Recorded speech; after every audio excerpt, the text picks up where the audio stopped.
What's up, ladies and gentlemen? It's your boy, Omni-sensei. Welcome to What If I Became the Mastermind of Akatsuki in Naruto, Part 3. If you enjoy this type of content, please gently pulverize the like button. Also, subscribe to the channel if you haven't already done so. Remember to check out the original story linked in the description. Without further ado, let's get into it.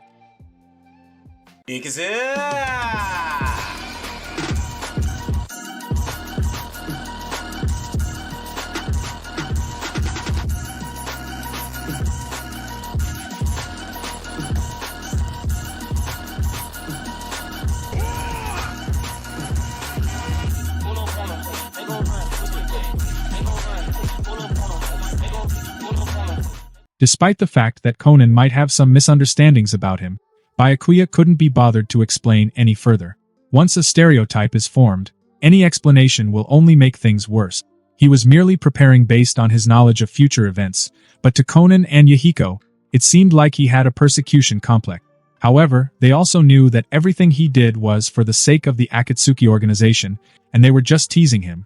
In the following week, Konan was busy procuring various supplies and started investing in industries that would be promising in times of peace. Following Byakuya's suggestion, she also began to establish peripheral organizations. Byakuya, on the other hand, stayed active near the black market, observing the black market merchant Shigeru and gathering relevant intelligence. Through the black market and various Akatsuki members, Byakuya collected a lot of useful information. The information revealed that Shigeru was a jonin from Amigakure. He had participated in the last Shinobi World War under Hanzo's leadership, earning numerous merit. However, for some reason, not only was he not given any important roles, but he was also relegated to guarding the black market, thus exiting the core circle. Moreover, Shigeru had severe internal injuries, which seemed to prevent him from exerting his full jonin strength. After facing these setbacks, Shigeru found it impossible not to resent Amigakure. In addition, Byakuya observed that Shigeru appeared dissatisfied with Hanzo the Salamander. This dissatisfaction seemed to stem from Hanzo's recent years of inaction. Most importantly, Shigeru had a considerably favorable impression of the Akatsuki organization, as he had often assisted Konan. Armed with this information, Byakuya decided to meet Shigeru. If he could persuade Shigeru to cooperate with the Akatsuki, they could provide false information to Hanzo the Salamander at crucial moments, giving the Akatsuki more time to develop. That very night, Byakuya intercepted Shigeru in a small alley without wasting any time. Seeing the unidentified ninja ahead, Shigeru reached for his kunai and said warily, "You have 3 seconds to state your identity and purpose, or I'll attack." Byakuya slowly stepped out of the shadows, revealing his slender figure and delicate face. Seeing that the intruder was just a boy, Shigeru sighed in relief. After all, he was just a boy. How strong could he be even if he was a ninja? However, he did not let his guard down, as he was no longer at his peak strength. Byakuya raised his hand, and golden chains shot out from his sleeve, subduing Shigeru with a speed imperceptible to the naked eye. Shigeru struggled, waving his limbs, but found himself unable to break free. "Who are you?" Shigeru's eyes were filled with shock. Despite being significantly weakened by an injury sustained years ago, he still maintained the skills of an elite jonin. However, he was swiftly defeated by the young boy standing before him. At his age, possessing such power was even more terrifying than Konoha's prodigy Kakashi. He wondered what kind of monster had appeared before him. Not only was his body under control, but his chakra flow was also restricted. In his shock, Shigeru began to attempt to persuade Byakuya. "Who exactly are you?" "Look, I am just a small-time merchant. Please don't make things difficult for a small-time merchant like me." Byakuya responded with an expressionless face. "A small-time merchant? A true small merchant wouldn't carry chakra-infused daggers, nor would they have the strength of an elite jonin." Upon seeing Byakuya emerge and initiate conversation, Shigeru breathed a sigh of relief, realizing that the boy didn't intend to harm him. Shigeru had kept his identity as a ninja hidden for years. How did this boy know he was a ninja and even estimate his strength? In this situation, there were only 2 possibilities. Either the boy knew about his past, or the boy's strength far surpassed his own and he possessed some special sensing ability. Both of these possibilities posed significant threats to him. Taking a deep breath, Shigeru cautiously decided to make a talk. "Why are you here? Is it for money, or did an enemy send you to kill me?" Byakuya did not immediately respond. Instead, he walked over to Shigeru, pried open his mouth, and fed him a pill. Feeling the pill dissolve in his mouth, Shigeru's expression changed. Was the boy trying to control him with poison? But soon, he realized something was amiss. Not only did the pill not have any negative effects on his body, but it also began to heal his internal injuries. Byakuya had not poisoned him but had given him a miraculous pill. However, since they didn't know each other, Byakuya must have some ulterior motive. So, even though he had received a favor from Byakuya, Shigeru's expression became even more serious. Seeing that the atmosphere was sufficiently tense, Byakuya began to release the adamantine sealing chains while speaking.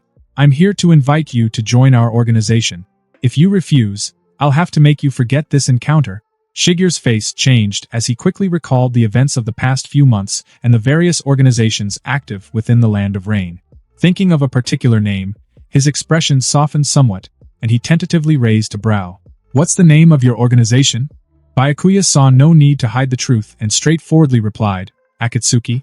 To Byakuya's surprise, Shigeru responded without any hesitation, "Alright, I'll join Akatsuki." Hearing this, Byakuya was taken aback. This jonin from Amigakure agreed to join Akatsuki so easily? He had expected to have to lay out the benefits and perhaps use some coercion. However, could this be a delaying tactic from Shigeru? Byakuya was suspicious, but at that moment, a clear electronic voice echoed in his mind. "Special Jonin Shigeru has joined Akatsuki. You have acquired the Water Release, Water Dragon Bullet Technique." The system notification turned Byakuya's suspicion into confusion. He then asked Shigeru, "Aren't you agreeing too quickly? You are, after all, a ninja of Amigakure." Shigeru raised his head and sighed. "I am a ninja of the Land of Rain. If your organization is indeed the Akatsuki I've heard about, I have no reason to refuse. The Akatsuki I've heard of is an organization that helps villagers defend against bandit. As a ninja of the Land of Rain, what's so strange about choosing to join such an organization? Moreover, I've already taken your pill, so I don't have much choice.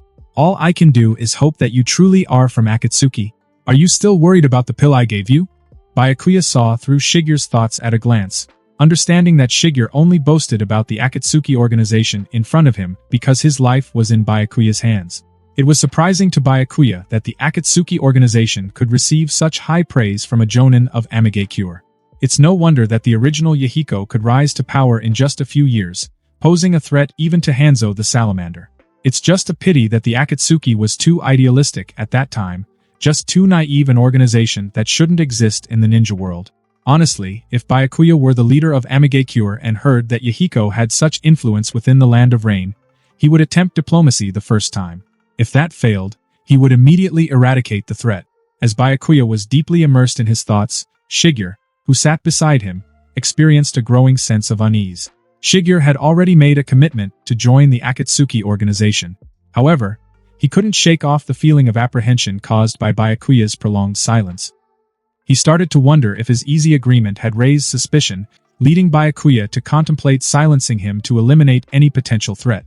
At that very moment, Byakuya, snapping out of his reverie, suddenly became aware of Shigeru standing beside him. He extended his hand. "Sorry, I got lost in thought for a moment. But nonetheless, welcome to the Akatsuki organization." After hearing this, Shigeru's mouth twitched slightly. He was at least a jonin. Wasn't it risky for Byakuya to lose focus at such a moment, fearing that Shigeru might retract his agreement and launch a surprise attack? But considering the strength demonstrated by Byakuya, Shigeru suppressed the urge to criticize. Byakuya indeed had the power to overpower him, and the pill he had just given him was definitely not clean. It must have contained something else. After trying to calm his emotions, Shigeru began to contemplate the future. If Byakuya was indeed a high-ranking member of the Akatsuki organization, joining them might not be a bad idea. Over the past 6 months, he had gathered much information about the Akatsuki organization. Many of his disappointed colleagues had also joined the Akatsuki. He had also secretly protected the Akatsuki, though he still believed in Lord Hanzo. Even though Hanzo now stayed within Amigakure every day, allowing bandits to run rampant within the Land of Rain, Shigeru believed that one day Hanzo would rise again and lead the Land of Rain. At this moment, Shigeru realized that he didn't even know Byakuya's name, so he asked, "How should I address you, sir?" "Just call me Byakuya." "Byakuya?" Shigeru paused, realizing that he had heard that name from his former colleagues. It seemed that Byakuya was indeed a member of the Akatsuki organization, ranking just below Yahiko, Nagato, and Konan. However, Shigeru had assumed Byakuya was at least middle-aged, but he turned out to be just a youth.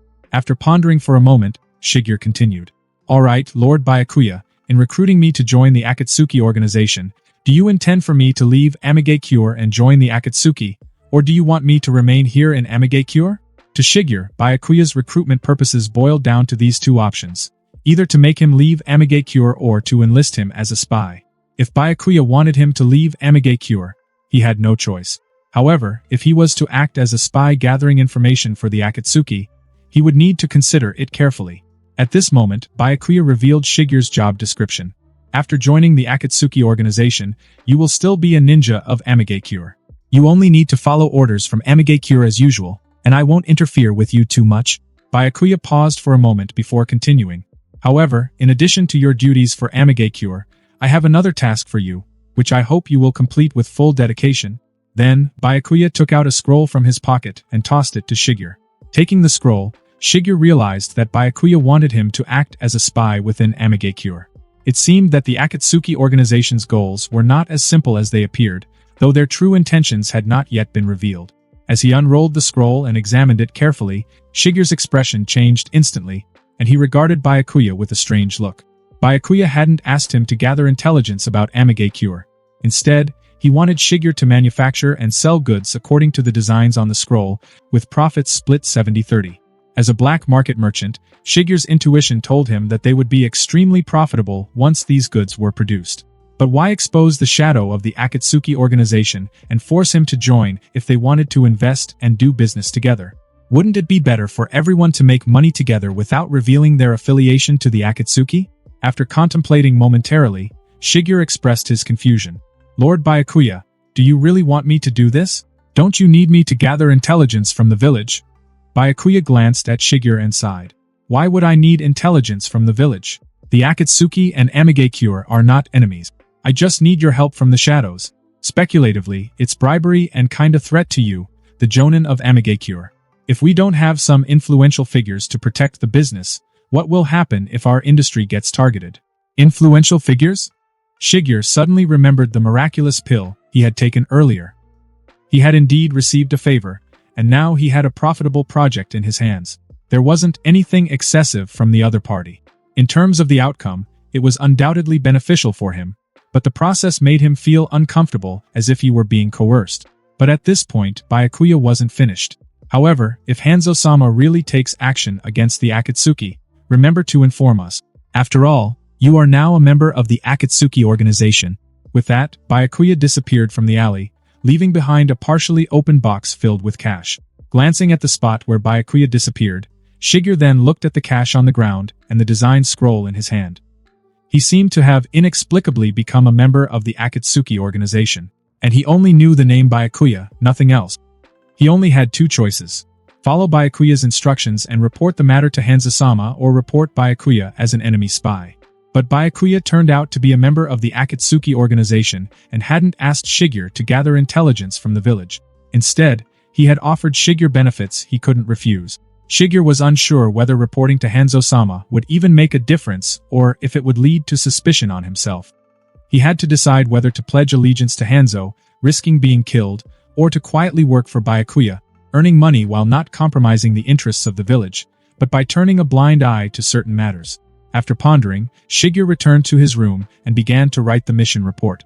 In this report, he deliberately omitted tonight's meeting with Byakuya and lowered the quantities of the supplies purchased by the Akatsuki organization. From the shadowy corner, Byakuya observed Shigeru's behavior and took a deep breath in satisfaction. So far, Shigeru's actions had been within his expectations. Although there had been some unexpected occurrences, everything had proceeded perfectly according to plan. To implant this spy, Byakuya first used force to threaten Shigeru into joining the Akatsuki organization. Then, he assigned Shigeru simple tasks with sweet rewards that did not harm the interests of Amigakure, gradually leading him into a trap. As time passed, Shigeru's interests would become intertwined with those of the Akatsuki organization, making him a thorough member of it. Of course, the most crucial aspect was that Byakuya had placed a seal within Shigeru's body. Even if Shigeru betrayed the Akatsuki organization, Byakuya could kill him instantly. However, these were just precautions. Perhaps, given Yahiko's ideology and immense benefits, Byakuya wouldn't even need to resort to the seal. Shigeru might willingly work for the Akatsuki organization. Amigakure. Under the guard's repeated urging, Hanzo reluctantly entered the office and frowned at the mountain of reports piled on the desk. He began to deal with them one by one while the guards beside him watched, filled with worry. They were concerned about their leader, Hanzo, and also worried about the future of the Land of Rain. Hanzo used to be enthusiastic about his work, caring for his subordinates, and dedicated to the rise of the Land of Rain. Under his leadership, they repelled invaders from the Land of Wind, drove the Sand Ninja out of the Land of Rain, and made Amigakure the most famous ninja village outside the 5 great ninja villages. However, at some point, Hanzo began to change. Not only did he lose his ambition to expand the borders, but he also became lazy in handling domestic affairs. His long-term laziness directly led to many ninjas leaving Amigakure, and bandits started running rampant in the area. As guards who had come all the way with him, they could also guess the reason for Hanzo's fall. It seems that because the Land of Rain is located in the midst of the 4 great wars, Amigakure simply cannot expand outward. Unable to see hope of becoming a great nation, Hanzo simply gave up his responsibilities, and his vision became increasingly narrow. From hoping for the rise of the Land of Rain, to only focusing on the area around the Amigakure Tower. If it weren't for these people's reminders, Hanzo probably wouldn't even bother with official duties, spending all day in his room drinking tea and alcohol, enjoying life. They hoped in their hearts that Lord Hanzo could regain his original intentions and lead them to actively start a war. Hanzo also noticed the guards' strange looks, but he didn't say much. These people simply didn't understand the plight of the Land of Rain. The problems within the Land of Rain cannot be solved simply by striving.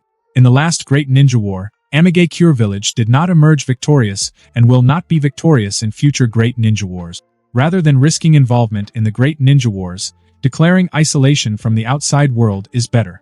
Given the barrenness of the Land of Rain, as long as there is enough fighting strength, there's no need to worry about other countries attacking the Land of Rain. As for whether the ordinary people within the borders are living well, that's none of his concern. The reputation he built up in the first half of his life is enough to enjoy in the second half. There's no need to waste time and energy on meaningless work.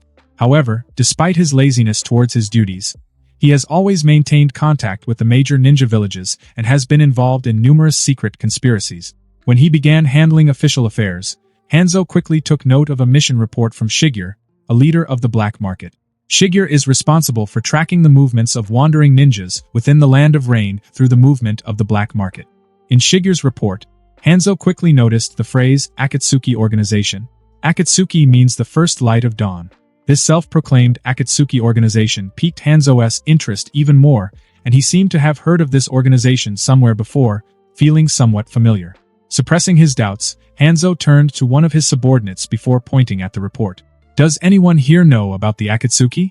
Upon hearing Hanzo's question, the guard beside him hurriedly came forward. "Lord Hanzo, the Akatsuki has been very active recently within the Land of Rain. It's said to be a recently established peace organization. They seem to be dedicated to promoting mutual understanding among people and have been helping villagers combat bandits and wandering ninjas." "Helping to combat bandits?" Hanzo frowned. "So, they're a ninja organization. Tell me more about the specifics of this organization." "Yes," the guard nodded, then proceeded to provide the gathered intelligence.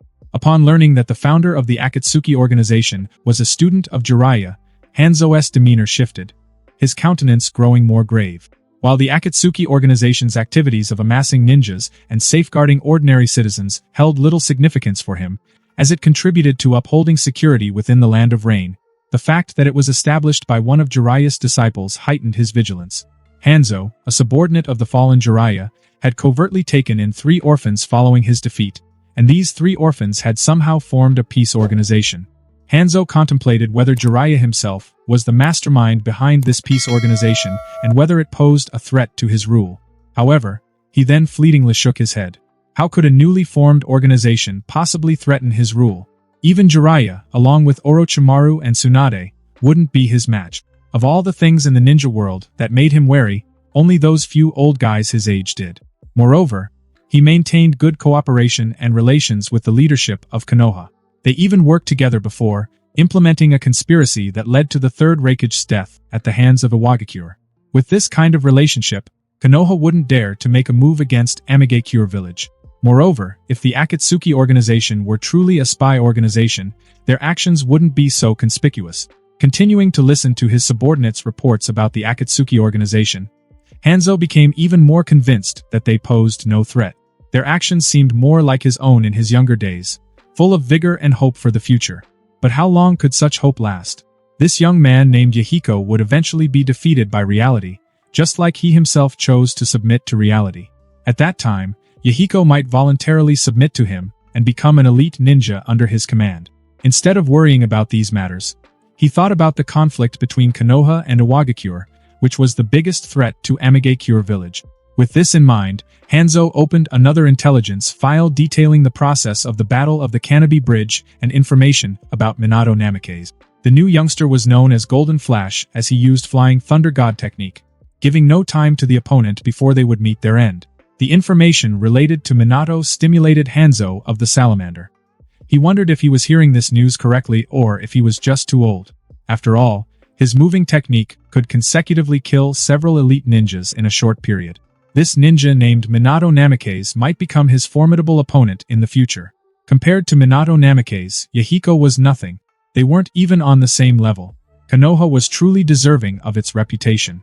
After producing strong individuals like the Sannin and Tsukumo Hatake, it gave rise to another exceptionally skilled ninja in less than 10 years. Meanwhile, within Amigakure, there weren't even a few decent elite ninja, let alone a successor being chosen. If something were to happen to him, there would be no successor for Amigakure. Perhaps even Konoha, with whom relations were currently good, would turn its attention to Amigakure. Why was the Land of Rain so weak? Why couldn't he groom a qualified successor? What should be done with Amigakure after his death? With these thoughts, Hanzo suddenly felt weary. He sighed lightly and left the office, heading towards his room. He needed to rest properly before continuing with his duties. Seeing this scene, the guard's expressions dimmed noticeably. It had only been less than 2 hours of work, and Lord Hanzo was already off to indulge in pleasure again. Compared to the lazy and indolent Hanzo, Danzo, who was active in the Kusagakure area, was far more diligent and conscientious. The reason was simple. Ever since Minato Namikaze had single-handedly reversed the disadvantage on the battlefield and secured victory at the Battle of Kanabi Bridge, this young man in his early 20s had emerged as the leading figure of the younger generation in Konoha. His reputation and status had subtly surpassed those of other jounin, reaching a level on par with the legendary Sannin. This development left Danzo, whose reputation had never quite matched that of the Sannin and who had always operated in the shadows, with an acute sense of urgency. If Minato Namikaze were to participate in the election and secure Jiraiya's support to become the 4th Hokage, then the already aging Danzo knew he wouldn't survive until the time of the 5th Hokage election.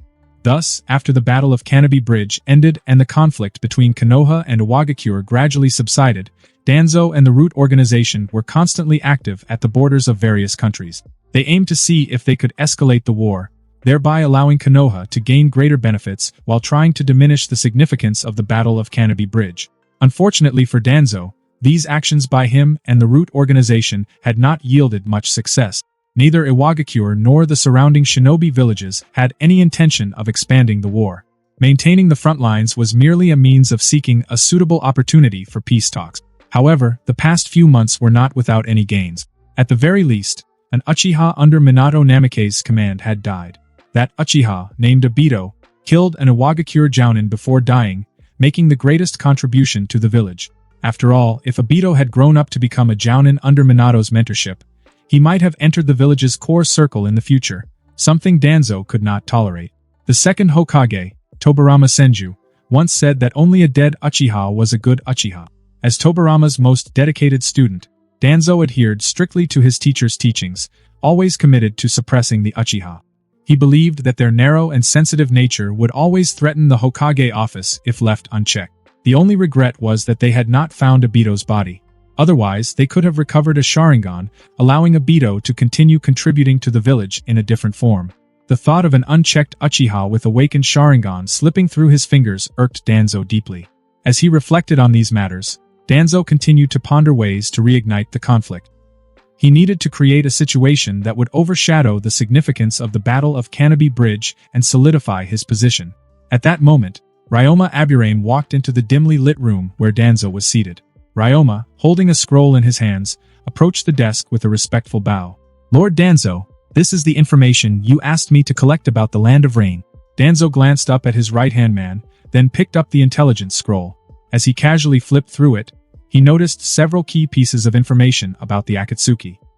His eyes narrowed with interest as he read that the Akatsuki had emerged within the borders of the Land of Rain and did not obey the orders of Amigakure. Danzo pondered deeply, his mind racing through possibilities. Although Danzo had a decent private relationship with Hanzo and had been secretly cooperating with him, he didn't mind using the Akatsuki to create some trouble for Hanzo. If this could cause internal strife within the Land of Rain, all the better. After all, if the Land of Rain fell into chaos, neighboring countries like the Land of Grass and the Land of Fields wouldn't remain stable either. And if he could further direct the internal conflict towards Iwagakure, it would be even better. At the very least, Konoha wouldn't have to worry about pressure from the north for several years. Danzo had already thought of several ways to use the Akatsuki organization to create chaos. Such rogue ninja organizations ultimately aim to overthrow the current village leaders and become the new leaders themselves. As long as he sent someone to reveal their identity and offer enough benefits, he could persuade them. If they could actually overthrow Hanzo, it would be ideal. If not, he could simply inform Hanzo of part of the plan, earning Hanzo's gratitude. This way, he could weaken the Land of Rain without shedding a drop of blood and possibly even turn Amigakure into a vassal of Konoha. When he saw the names Yahiko, Konan, and Nagato, Danzo suddenly felt something was amiss and asked Ryoma, "Do you have information on Yahiko, Nagato, and Konan?" Ryoma quickly nodded and described the characteristics of the three. Danzo visualized their images in his mind and soon thought of Jiraiya, who had spent 3 years in the Land of Rain. These people could very well be Jiraiya's disciples. Thinking of this gave Danzo quite a headache. Why did it have to be related to Jiraiya? Among Hiruzen Sarutobi's 3 disciples, Tsunade was the granddaughter of the first Hokage but had unfortunately picked up the bad habit of gambling. Orochimaru, despite his temperament, could still occasionally communicate with him. But Jiraiya was the only one who wasn't on the same page as him. This guy was always obsessed with the Child of Prophecy and world peace. After the Second Great Ninja War, he left the village and his duties as a ninja, stubbornly staying in the Land of Rain for 3 years before returning. If the top members of this Akatsuki organization were all Jiraiya's disciples, then his plan might not be very effective, considering that these people could very well be just as stubborn as Jiraiya, all dreaming of world peace. In Danzo's eyes, world peace was just like the will of fire, merely a slogan. As long as ninjas existed, there would be no peace in this world. Instead of wasting time thinking about such idealistic notions, it was better to focus on securing tangible benefits for the village and himself, climbing to a higher position in the process. His dream was to become the Hokage and lead Konoha to dominate the ninja world. As Danzo continued reading the intelligence reports, his attention was drawn to information about a lesser-known Akatsuki member named Byakuya. Byakuya didn't hold a high position and wasn't particularly powerful, but his methods were more in line with what a ninja should be, efficient and decisive. His approach to many matters resonated with Danzo, who subconsciously nodded in approval. Danzo decided to use Byakuya as a breakthrough point to infiltrate the Akatsuki. If he could reach an agreement with Byakuya, he might be able to secretly influence the future direction of the organization. Danzo wasn't worried about whether he could buy Byakuya's loyalty. Given Byakuya's personality, he was likely marginalized within Akatsuki and probably harbored significant resentment towards the leader, Yahiko. Danzo believed that by providing Byakuya with enough resources for his development, Byakuya would naturally turn against Yahiko when the time was right, becoming a pawn for Danzo in the Land of Rain. With this in mind, Danzo turned to Ryoma before issuing the order. "Ryoma, find Byakuya and make him one of ours." Hearing Byakuya's name, Ryoma was momentarily stunned. He knew Danzo would be interested in Akatsuki and might even reach out to its leader, Yahiko, but why choose Byakuya, who lacked strength and status? However, as a member of Root, he did not question Danzo's authority. He could only nod in agreement and obediently carry out the task. Following their venture into the black market, Byakuya maintained clandestine surveillance on Shigure for several more days. Concurrently, he employed a strategic method to control a faction of rogue ninjas situated outside the village, employing a mixture of incentives and threats, enticing them with the promise of secret techniques and mastery over curse seals. This ensured they remained vigilant regarding Shigure's activities. But why didn't he extend an invitation for them to join the Akatsuki as official members? It could be attributed to the rarity of individuals who resonate with Yahiko's ideology among the ninja rank. Such resonance is primarily found in those hailing from the Land of Rain, individuals who have intimately experienced the ravages of war and misfortune.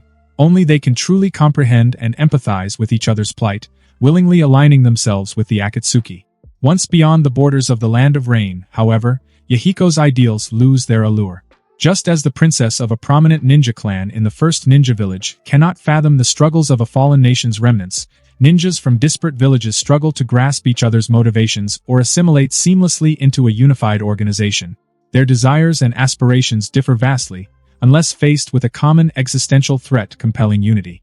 Above all, Byakuya sought to cultivate a force exclusively under his control, enabling him to operate autonomously without the need for oversight or disclosure to other senior members.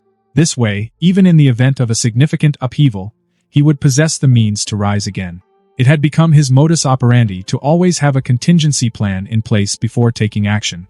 During this period, Conan embarked on numerous visits to nearby towns and villages, meticulously recording the prices of goods and fulfilling requests pro bono as a form of restitution for the harm they inadvertently caused to ordinary folk during their wanderings.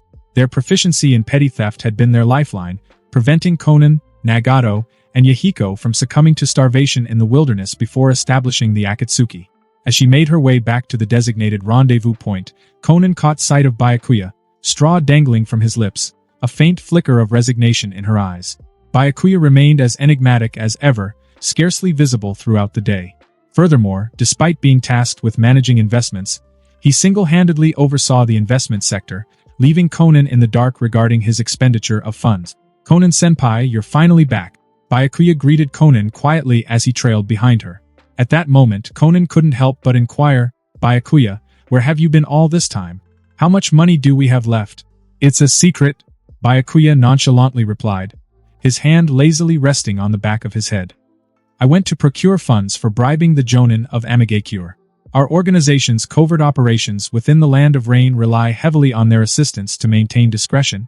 Bribing Jonin? Conan found herself somewhat at a loss for words. Were Jonin truly so susceptible to bribery? Ninjas, provided they lacked moral scruples, were indeed susceptible to manipulation for monetary gain. Yet, those lacking moral scruples didn't always deliver on their promises even when compensated. It would be a squandering of resources. Nevertheless, she pondered, Byakuya wouldn't part with funds without a purpose. It seemed more plausible that Byakuya had diverted the funds for his own use. However, Byakuya likely wasn't lacking in resources either. Like herself, he possessed the capability to mass-produce explosive tags. Just as Conan was about to interject, Byakuya swiftly gestured for silence, his demeanor shifting to one of seriousness as he indicated the trees flanking the road. In the next instant, accompanied by the distinctive sound of air being sliced, kunai adorned with explosive tags hurtled between Byakuya and Conan, detonating upon impact. Amidst the ensuing blaze and smoke, the two were compelled to retreat, their attention drawn to the approaching four-man ninja squad. Clad in somber black garb and concealing their visages behind animal masks, the team exuded an aura reminiscent of ruthless assassins. Following a brief standoff, the squad launched another assault. One of them charged headlong wielding a short sword, while the remaining trio strategically flanked, deploying shurikens entwined with steel wire to ensnare Byakuya and Conan. Simultaneously, they brandished kunai adorned with explosive tags once more. For average jounin, contending with such a coordinated onslaught would prove formidable. However, for Conan and Byakuya, masters of the paper release technique, evading the traps was a matter of simplicity. Transforming their forms into myriad sheets of paper, Conan ascended skyward, observing their adversaries from above. A deluge of shurikens cascaded like raindrops, swiftly dispersing the four-man team. A shared glance conveyed a palpable sense of trepidation in the eyes of the assailants before they swiftly retreated in the direction from whence they came, swiftly vanishing into the dense foliage. Observing the fleeing ninjas in the distance, Conan furrowed her brow. She struggled to fathom why they had been targeted. Had the Akatsuki drawn the ire of unknown adversaries, or was the assault directed specifically at Byakuya? "Byakuya, do you recognize these people?" Byakuya certainly did. With their animal masks and distinctive combat maneuvers, they bore the unmistakable hallmark of Konoha's ANBU Black Ops, although discerning whether they hailed from the regular ANBU or the clandestine route division posed a challenge. However, in the presence of Conan, Byakuya merely shook his head, feigning ignorance. "I'm unfamiliar with them as well. But we shall extract the answers if we want to know once we capture and interrogate them." Conan hesitated for a fleeting moment before assenting to Byakuya's proposition. This band of ninjas clearly surpassed the capabilities of typical rogue operative. Ordinary wanderers lacked such precision and prowess. If this encounter was anything but coincidental, if indeed they targeted the Akatsuki, it was imperative to pursue the truth and unravel the mystery. Exchanging determined glances, Byakuya and Conan surged into the dense undergrowth, hot on the heels of their retreating enemy. Shortly after Conan departed, Byakuya, who remained stationary, cast a cold gaze towards the nearby foliage. "Stop hiding like a bitch. I've been aware of your presence for quite some time. Heck, are you even trying to hide?" He had detected the concealed adversary during the recent attack by the ninja squad. However, their chakra signature was subtle, prompting him to withhold acknowledgement of their existence until Conan had left. After a brief pause, Ryoma Aburame emerged from the bushes, meeting Byakuya's unwavering stare. He had initially contemplated ways to isolate Conan and Byakuya, but he hadn't anticipated Byakuya remaining behind alone, presenting an opening for dialogue. "I am," Ryoma began, but before he could utter another word, Byakuya sprang into action. With uncanny speed, he materialized paper-release shurikens, hurtling them towards Ryoma's visage. Ryoma narrowly evaded the projectiles, his expression morphing into one of heightened seriousness. Byakuya's prowess far exceeded the intelligence reports that pegged him as a mere chunin. The information gleaned from the black market was evidently unreliable. Summoning poison bugs from beneath his sleeve, Ryoma released them, enveloping the paper shurikens in a dense cloud akin to a smokescreen. Seizing the opportunity, Ryoma lunged towards Byakuya. Simultaneously, the paper shurikens, now infused with the poison bugs, erupted into flames. Amidst the ensuing conflagration and shockwave, the poison bugs plummeted to the earth one by one. Observing this development, Ryoma broke into a cold sweat. Previous encounters had unveiled Byakuya's status as a formidable jounin, far surpassing the norm. How could the Akatsuki, an ostensibly obscure organization, produce such a master? However, Ryoma remained resolute. His trump card lay in his taijutsu prowess. Discarding the gloves that impeded him from inadvertently harming his comrades, Ryoma exposed his purple palms and activated the body flicker technique, materializing beside Byakuya. Without a backward glance, Byakuya intercepted Ryoma's strike, effortlessly repelling him several meters with a single blow. Although propelled backward, a faint smile crept onto Ryoma's lips. In his estimation, he had emerged victorious in this confrontation. All that remained was to assist in detoxification before brokering negotiations with Byakuya. However, in the ensuing moment, the smile on Ryoma's lips froze abruptly. As a member of the Aburame clan of Konohagakure, Aburame Ryoma has been dedicated to raising venomous insects since he was a child and has honed a profound understanding of various secret techniques associated with them. One of his most formidable abilities is the phosphorus destruction insect technique. Years of nurturing venomous insects have intertwined his own flesh and blood with theirs, enabling him to swiftly incapacitate foes by allowing the venomous insects to infiltrate their flesh with a mere touch of his palm. Despite having made physical contact with his opponent just moments ago, Ryoma was confounded as to why the phosphorus destruction insect technique had failed. With no time to contemplate this, Byakuya had already affixed several explosive tags to him, primed to detonate at a moment's notice. While Ryoma possessed the capability to remove the explosive tags from his body, he hesitated to do so. It wasn't the explosive tags themselves that posed the real threat to his life, but rather Byakuya, who wielded them. The enemy's strength had already surpassed the limits of what he could effectively counter. Ryoma, swallowing nervously, stuttered, "Byakuya, I'm not your enemy." "I know," Byakuya nodded lightly. He politely took a few steps back, clapped his hands to shake off the venomous insect corpses on them, and relaxed his expression as he looked at the sweaty Ryoma. He couldn't confirm Ryoma's specific identity just now. After seeing the phosphorus destruction insect technique, he had already confirmed the opponent's identity. The opponent should be one of the many subordinates of Danzo Shimura, the Umbu root of Konohagakure. The method to counter the phosphorus destruction insect technique was also very simple. As long as he covered himself with a layer of sealing jutsu in advance, he could isolate the invasion of the venomous insects.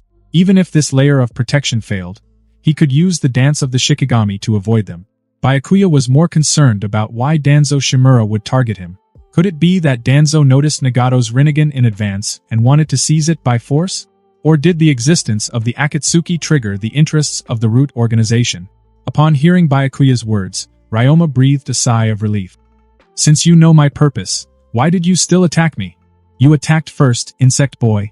Byakuya corrected Ryoma's statement and continued, "Before taking action, You should consider the consequences of failure and whether you can bear them. However, I'm in a good mood today and don't intend to kill you immediately. Now, state your intentions, and perhaps I will spare you, ninja of the Aburame clan. After having his identity exposed and his life threatened, Ryoma could only reluctantly state his intentions. Byakuya, I am an assistant to the Hokage, and he sent me to help you. An assistant to the Hokage sent to help us? Upon receiving this information, Byakuya looked at Ryoma with a skeptical gaze, not taking his eyes off him. And you just said Danzo directly, and what's with this assistant to the Hokage nonsense? Could you possibly be working for Koharu Udatane and Hamura Mitokado? Ryoma didn't know what Byakuya was thinking. Seeing Byakuya's suspicious gaze, he hurriedly explained. After hearing about the deeds of the Akatsuki, assistant to the Hokage is determined to help the Akatsuki develop and let more people experience peace. Since when did the root become an organization fond of peace? Byakuya sneered inwardly but maintained a calm face. So, that's your reason for the ambush? Upon hearing this, Ryoma fell silent. Perhaps he himself felt that this explanation was a bit far-fetched, but being someone who usually enjoys killing and arson, he is not skilled in communication. At a critical moment, Byakuya broke the awkward atmosphere. Clearing his throat, he began to talk. I am different from others in the organization. Don't talk to me about ideals of world peace. Just tell me what benefits assistant to the Hokage can bring us, and what we need to give in return. Ryoma also disliked formalities, so he got straight to the point. We can secretly provide ninjutsu and weapons as support. In exchange, we want the friendship of the Akatsuki. The friendship of the Akatsuki. It seems that the intentions of this assistant to the Hokage are not small. From Ryoma's words, Byakuya could roughly guess Danzo's intentions, investing in the Akatsuki to create chaos within the borders of the Land of Rain, benefiting Konoha. Ryoma awkwardly smiled. At least for now, the Akatsuki cannot offer us much value. If the Akatsuki does not intend to accept assistance, we will leave immediately. Facing Ryoma's tactics of retreat, Byakuya snorted coldly. I accept the goodwill of assistant to the Hokage on behalf of the Akatsuki. Unlike others in the Akatsuki, forming a bond with me will not disappoint assistant to the Hokage. Seeing progress in the situation, Ryoma's face lit up with a smile. Carefully taking out 2 scrolls from his pocket, Ryoma tossed them before Byakuya while explaining. These are 2 scrolls prepared by assistant to the Hokage. One is a storage scroll containing assistant to the Hokage's goodwill. The other is a summoning contract. After you sign the contract with blood, it will facilitate communication between you and the assistant to the Hokage. Byakuya took the storage scroll and the summoning contract, carefully inspected them, and nodded satisfactorily. Looks like you're sensible enough not to tamper with them. Ryoma smiled. Assistant to the Hokage sincerely wants to cooperate with the Akatsuki. Speaking of which, the leader of the Akatsuki, Lord Yahiko, has quite a history with our Lord Jiraiya. In the end, we're all family. If you were truly family, you wouldn't have deliberately kept Conan away. But it's also a correct choice not to cooperate with foreign ninja. As Byakuya spoke, Ryoma remembered his own superior, Danzo. Shaking his head to dispel the absurd thought, Ryoma turned to Byakuya. Byakuya, my mission is complete. If there's nothing else, I'll take my leave. With that said, Ryoma turned and walked towards the forest. Every moment spent with Byakuya had filled him with immense pressure, making him eager to leave. At that moment, Byakuya's voice rang out from behind. What did you just call me? Ryoma turned to look at Byakuya, somewhat puzzled. Byakuya, isn't that your name? Byakuya frowned, showing a dangerous look in his eyes. Your superior, assistant to the Hokage, directly interacts with me. You just call me Byakuya? Don't you think you should add something more, like freaking honorifics? Do you address assistant to the Hokage by his name alone? Who are you to compare yourself to Lord Danzo? Though Ryoma had some grievances in his heart, considering their recent battle, he spoke sincerely. Lord Byakuya, may I take my leave now? Upon hearing this, Byakuya nodded, indicating that Ryoma could leave. Just because he is 12 years old doesn't mean he doesn't understand politics. After getting permission from Byakuya, Ryoma, who had been sweating profusely for a long time, left. At that moment, he finally understood why Lord Danzo had chosen Byakuya out of all the high-ranking members of the Akatsuki. It was because in some ways, Byakuya's behavior was exactly the same as Lord Danzo's. The recent meeting brought back memories of his first encounter with Lord Danzo. Byakuya was essentially the dark side of the Akatsuki. After calming his emotions, Ryoma headed towards the nearby root base without looking back, ready to fully inform Lord Danzo about the details of the previous meeting. As for that root team, they had already been discarded as pawns. It was always necessary to sacrifice some useless ninjas to carry out valuable missions in order to fulfill Lord Danzo's plan and protect Konoha. This was also the reason for the existence of the root. Soon, Ryoma encountered Lord Danzo in a dense forest. At first, Lord Danzo furrowed his brow upon seeing Ryoma return alone. However, after hearing Ryoma's report, a subtle smile formed at the corner of his mouth. Sacrificing 4 middle-level root ninjas was nothing. There were as many pawns as needed. Reaching an agreement with Byakuya of the Akatsuki was the top priority, as it was related to his future plans. Recalling the recent experience, Ryoma couldn't help but voice a reminder. Lord Danzo, isn't cooperating with this Byakuya too dangerous? Not only does he conceal the combat power of elite Jonin, but he also guessed your intentions, and considering his age, isn't he a bit too young? Glancing at his old subordinate, Lord Danzo chuckled lightly, saying, age and combat power can both be disguised. These are not important. What's crucial is that Byakuya has ambition and the ability to realize it. As long as we allow him to continue growing, he will eventually be able to threaten Hanzo's position. At that time, whether the Akatsuki replaces Hanzo or is eliminated by Hanzo, it will be of no concern to us. Don't forget, our goal is merely to sow chaos in the land of rain. Upon hearing this, Ryoma nodded slightly. With Lord Danzo's abilities, easily handling a high-ranking operative lurking within the Akatsuki was not a challenge, but merely his sensitivity and concern. He worried whether Byakuya would truly rise to become a threat to the root and the Akatsuki. Now, it seemed that as long as Lord Danzo was around, such a scenario was unlikely to occur. However, Ryoma forgot one premise. That Danzo was genuinely for Konoha, not merely using it as an excuse to pursue his own interests. After Ryoma left, Byakuya found a random spot to sit down and began examining the benefits left by Ryoma. The seals on the storage scrolls were simple and easily deciphered by Byakuya. Inside were several boxes of finely crafted kunai, shuriken, and wires, along with a few scrolls recording C-rank ninjutsu, and 3 million ryo in cash. Byakuya roughly estimated the value to be worth around 10 million ryo, which was equivalent to 1/3 of Asuma's bounty or completing 10 S-rank missions. Considering they were still in wartime, the actual value of these supplies was even higher. Thinking this, Byakuya couldn't help but marvel at Konoha's wealth. The root was not just a training institution within the ENBU, it could offer such lavish gift. No wonder every time during the Ninja World War, everyone collectively targeted Konoha. On one hand, Konoha was too strong, needing to be dragged down to prevent it from taking advantage. On the other hand, Konoha was too wealthy. Even if defeated, they might still extract some reconstruction funds from Konoha.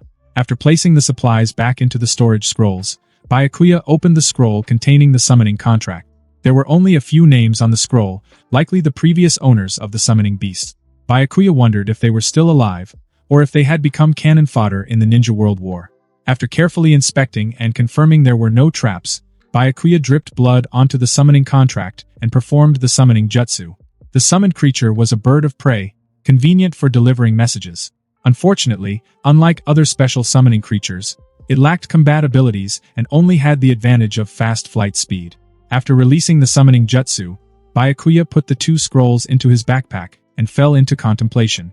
Until today, he had never expected to establish a connection with Danzo and even reach an agreement of mutual assistance, becoming partners who utilized each other. However, since Danzo took the initiative to offer gifts, Byakuya had no reason to refuse. From Ryoma's words, it seemed that Byakuya and Danzo were aligned in short-term interests, both hoping for the rise of the Akatsuki within the Land of Rain. The only difference was that Danzo aimed to cause trouble for the Hokage and Hanzo and keep the Land of Rain in turmoil. On the other hand, Byakuya's goal was to replace Amigakure with Akatsuki. After all, the Akatsuki would inevitably clash with the Hidden Rain village sooner or later. To prevent the event of the Akatsuki being annihilated, as in the original plot, he had to prepare to absorb the Amigakure in advance. Moreover, by establishing contact with Danzo, he could easily obtain information about Konoha and the root, bringing the prospect of a win-win situation closer. Of course, this win-win was for him to win twice. Before long, Konan arrived with the bodies of root ninjas, her expression grim. While pursuing the root ninjas, she saw Byakuya, clone, stepping into a trap set by them. His body was engulfed in flames and blown to pieces. It was what she thought. At that moment, Konan was completely stunned, thinking Byakuya was dead. After killing all the root ninjas, she belatedly realized that Byakuya wasn't that weak. He had been following her from the beginning, but it was only a paper clone. Seeing Conan's furious expression, Byakuya's face gradually became serious. Conan-senpai, do you remember what I said during our first mission together? I just want to show you the true face of the ninja world. Even this is just the tip of the iceberg. Hearing this, Conan fell silent. She did recall this statement. Byakuya was doing it for her own good, constantly training her to experience the cruelty of the ninja world. But Conan still felt something was amiss. It had been several months. Why hadn't it ended yet? After prompting Conan to reflect and successfully diverting the topic to the deception of the paper clone, Byakuya looked towards the bodies of the root ninjas beside Conan. Conan-senpai, have you figured out the identities of these attackers?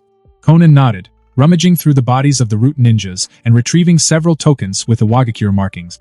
I suspect they are ninjas from Iwagakure. Then, Conan recalled her previous experience in Kusagakure before rubbing her chin. They could also be ninjas from Kusagakure?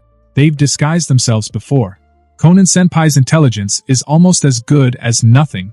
Byakuya joked as he walked to the side of the root ninja's body, inspecting it before smirking at Conan. These people are neither from Kusagakure nor Iwagakure. They are all members of Konoha's ANBU. Umbu of Konoha? That's impossible. Jiraiya-sensei. Upon learning from Byakuya that they were attacked by Konoha ninja, Conan furrowed her brows tightly, exclaiming it was impossible. It wasn't that Conan didn't believe Byakuya. It was just that the conclusion that the attackers were from Konoha's Umbu seemed too exaggerated. Even if Konoha wanted to disguise themselves to incite war, they wouldn't specifically choose the Akatsuki.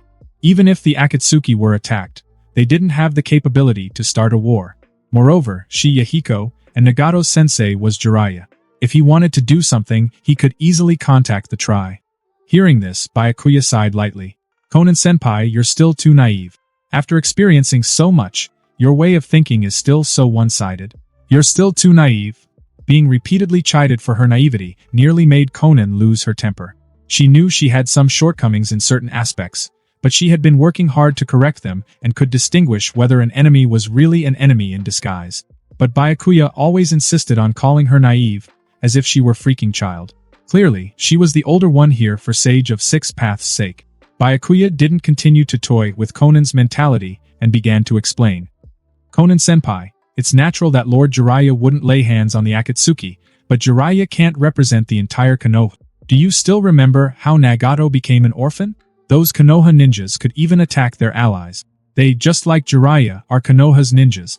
However, Konoha is a large village with tens of thousands of ninjas, with different voices inside, some supporting Jiraiya, and naturally, some opposing Jiraiya and wanting to cause trouble for him. We encountered the latter today. As for why I'm certain they are Konoha ninjas, it's because I just fought with their leading Jonin, who used a secret technique of Konoha's Aburame clan. It's hard to deceive with such a technique. At first, Conan listened attentively with a learning attitude to Byakuya's words. But in the end, when she heard that Byakuya identified the attacker's identity through a secret technique, she couldn't help but roll her eyes. So you're not much stronger than me after all. However, Byakuya's analysis of Konoha did teach Conan a lot, so she decided not to dwell on this point. At this moment, Conan seemed to remember something important. Byakuya, how should we handle these bodies next? Of course, we leave it to our dear leader, Yahiko, to decide. If possible, we can also directly hand them over to Jiraiya. As one of the legendary Sannin, he must have a way to handle this matter. Byakuya gave an unhelpful suggestion while teasing Wink. Conan-senpai, don't always make things difficult for this small member of the organization. I'm not all-powerful either. I can't help here. Conan ignored Byakuya's sarcastic remark and fell into thought. Reporting to Yahiko was a given, but it might not be a good idea to hand the bodies over to Jiraiya-sensei. Moreover, the three of them hadn't contacted Jiraiya-sensei for many years, and the toad they used for communication died in an accident. Otherwise, if they encountered an unsolvable problem, they would still seek help from their sensei. However, when mentioning the identity of their sensei, Conan glanced subconsciously at Byakuya beside her. In a certain sense, Byakuya did resemble their sensei. The Akatsuki couldn't have developed to their current extent without Byakuya's help, much like their sensei's teaching. But she always felt that there was a mysterious veil surrounding Byakuya. The closer she got, the less she could understand Byakuya's true nature, and instead, she began to feel confused. Sensing Conan's gaze, Byakuya smiled knowingly, his eyes filled with calculations of the upcoming events. After the minor incident during their mission, Byakuya and Conan returned to the Akatsuki base. Comparing it to their last outing, the number of buildings within the base had increased significantly. It wouldn't be impossible for it to develop into a town or tourist attraction during holidays. Entering the office with Conan, Byakuya tossed the mission report before Yahiko and sat on a nearby chair. Yahiko didn't get angry. Instead, he skimmed through several pages of the mission report and nodded lightly. Byakuya, Conan, you both did well this time. The organization doesn't need to worry about financial issues for the next few years. Pausing for a moment, Yahiko continued with a serious face. However, there are some details in the mission report that need clarification. During the week spent near the black market, Byakuya, where did you go? You didn't go and provoke other organizations or ninja villages again, did you? Given Byakuya's previous attack on the Kusagakure, Yahiko felt anxious whenever he didn't hear from Byakuya, fearing that if Byakuya continued like this, it would only be a matter of time before everything unraveled. After all, if Byakuya's role as the main financial supporter of Akatsuki were to be revealed, it could put the entire organization in jeopardy. Therefore, Yahiko wasn't concerned about Byakuya's ability to solve problems, but rather was afraid that Byakuya's strength and abilities might pose a risk to Akatsuki. I didn't provoke any other ninja villages. Instead, this time is the other way around. Konan-senpai and I were attacked by Konoha Zumbu. Byakuya shook his head, wearing an innocent expression. Yahiko found it hard to believe that Byakuya would be attacked. With Byakuya's mindset and strength, not attacking others would already be considered good. These words were surely nonsense. At that moment, Conan, who had been silent for a while, stepped forward to clear things up. Yahiko, what Byakuya said is true. We were indeed attacked by Konoha Zumbu. You really were attacked by Konoha Zumbu? Yahiko frowned. Byakuya might be lying to him, but Conan wouldn't. Seeing this scene, Conan nodded and recounted their experiences along the way. After hearing Conan's description, Yahiko glanced at the heavy rain outside the window and then at the distant dark clouds. He sighed lightly and took a deep breath. I'll find a way to negotiate with Konoha and handle this properly. Involving Konoha, Yahiko didn't know what else to say. As the Akatsuki flourished, Yahiko, reminded by Byakuya, knew that many individuals and other organizations would target the Akatsuki. But he didn't expect the first to target and take action against them would be Konoha, not the Amekagure. What's even more unexpected was that Konoha acted not because the Akatsuki posed a threat to Konoha, but because they were disciples of Jiraiya, their sensei. I trust you, Leader Yahiko. After leaving a nonchalant response, Byakuya left the Akatsuki head office. At this moment, he didn't feel suitable for further conversation. He left the space for Conan and Yahiko to continue their discussion, knowing that they needed to figure things out. After all, Hiruzen Sarutobi attacking the Akatsuki had nothing to do with Jiraiya or Yahiko. He simply targeted them to stir up trouble in the Land of Rain. However, this didn't stop him from deceiving Yahiko and Conan. The trio were still too naive and needed some training. Seeing Byakuya's desolate figure fade away into the distance, Yahiko and Conan felt a deep sense of depression settle over them. In their minds, this attack was orchestrated by someone within Konoha who was dissatisfied with Jiraiya and chose to vent their anger on the Akatsuki organization instead. Now, because of this vendetta, both the Akatsuki and Byakuya were entangled in the repercussions. Although Byakuya possessed immense strength and the previous attack seemed insignificant in terms of physical damage, they were deeply concerned that it might have wounded his fragile and sensitive heart. Despite his usual demeanor of wisdom and intelligence, Byakuya was somewhat neurotic. His sense of insecurity was profound, and he harbored an intense need for the approval of others.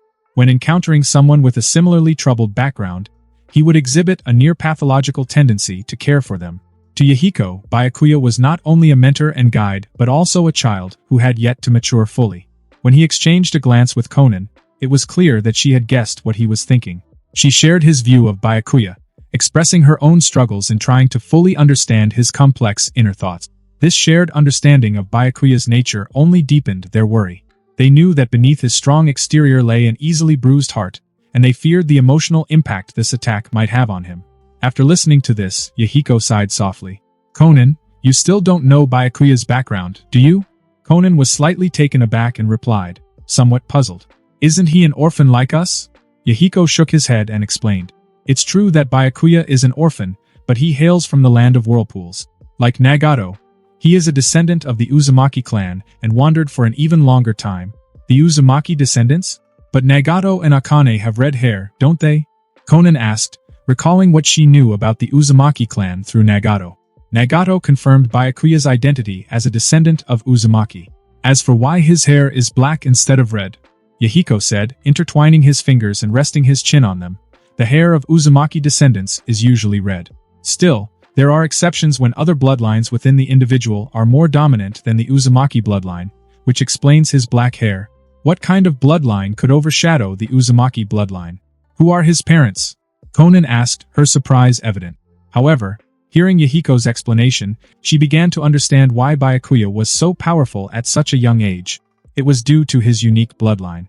Yahiko shook his head, his eyes reflecting confusion. I don't know who Byakuya's parents are, and it seems he doesn't know either. However, his fragile and sensitive personality might be related to his experiences and bloodline. We should take good care of him in the future. He is our family too. Okay, Konan agreed. She had no objections to taking care of Byakuya. The Akatsuki organization was built on mutual support, and she often received care from Byakuya as well. At this point, Konan seemed to remember something and asked, Yahiko, are you really planning to contact Jiraiya-sensei? We haven't been in touch with him for years, and we've even lost the communication toad. Yahiko nodded and smiled. Even if the toad is lost, we can still find Jiraiya-sensei. I wonder if, after all these years, Jiraiya-sensei is still the same, wandering aimlessly. Recalling past fond memories, Konan also showed a gentle smile. While Yahiko and Konan were immersed in speculation, Byakuya returned to his room. The room remained arranged as it was before his mission, but subtle signs indicated that his notes had been tampered with. They were now excessively neatly arranged. Despite his habit of keeping his desk organized, he didn't possess a compulsion for perfect order. Thus, it was evident that someone had rummaged through his belongings during his absence, most likely one of the obsessive-compulsive white Setsu clones. Though these notes were intended to craft his persona, the invasion of his privacy didn't sit well with Byakuya. He likened it to the necessity of consent in reality shows, emphasizing the need for compensation for such intrusion. In a sarcastic tone, he wondered about Madara joining the Akatsuki and offering him gold coins or even a pair of Mangekyo Sharingan, implying the absurdity of freeloaders hindering his ability to create entertaining performances. After venting his frustrations, Byakuya meticulously documented the mission details in his notebook. In his notes, he expressed his dissatisfaction with the mission and took the opportunity to voice his grievances regarding Akatsuki's leadership.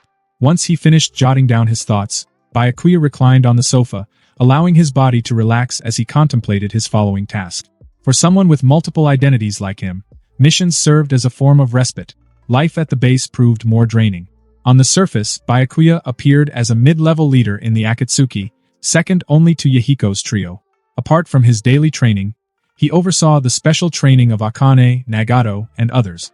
Yahiko occasionally called him for small meetings involving 2 or 3 people. In secret, he stayed in contact with subordinates like Shigeru to monitor movements in Amigakure, ensuring the village wouldn't launch a sudden attack on the Akatsuki. He had also become a subordinate of Danzo, a pawn in Danzo's schemes in the Land of Rain. Danzo could assign him a task to stir up trouble in the Land of Rain at any moment. Additionally, he had to maintain his persona in front of Madara Uchiha and White Setsu. With so many tasks, his life was planned and very fulfilling. Despite the challenges, as long as the Akatsuki could develop and provide him with steady resources, these hardships were worth it. In his previous life, he was just a hard-working employee. In the shinobi world and the Akatsuki, he was one of the founding elders and had already become a candidate for the leader. After resting with his eyes closed for a while, Byakuya suddenly got up from the sofa, frowning. He gently pushed open the door and walked straight towards the forest outside the Akatsuki base. Soon, he arrived at a secluded spot and performed the summoning technique. With a poof sound followed by a puff of white smoke, a bird appeared on Byakuya's shoulder with a scroll tied to its leg. Byakuya picked up the scroll, dismissing the summoning contract with a resigned expression. This bird wasn't just any summoning beast. It was the dedicated courier hawk he used to communicate with Danzo. The main issue was that he had returned to the Akatsuki base less than half a day ago, and Danzo had already contacted him, which was a bit too frequent, as if he were treating him like a subordinate. Byakuya frowned, very displeased with Danzo's behavior. However, upon opening the scroll and seeing the A-rank ninjutsu and the attached check, his frown eased considerably, thinking that Danzo did show concern for his subordinates.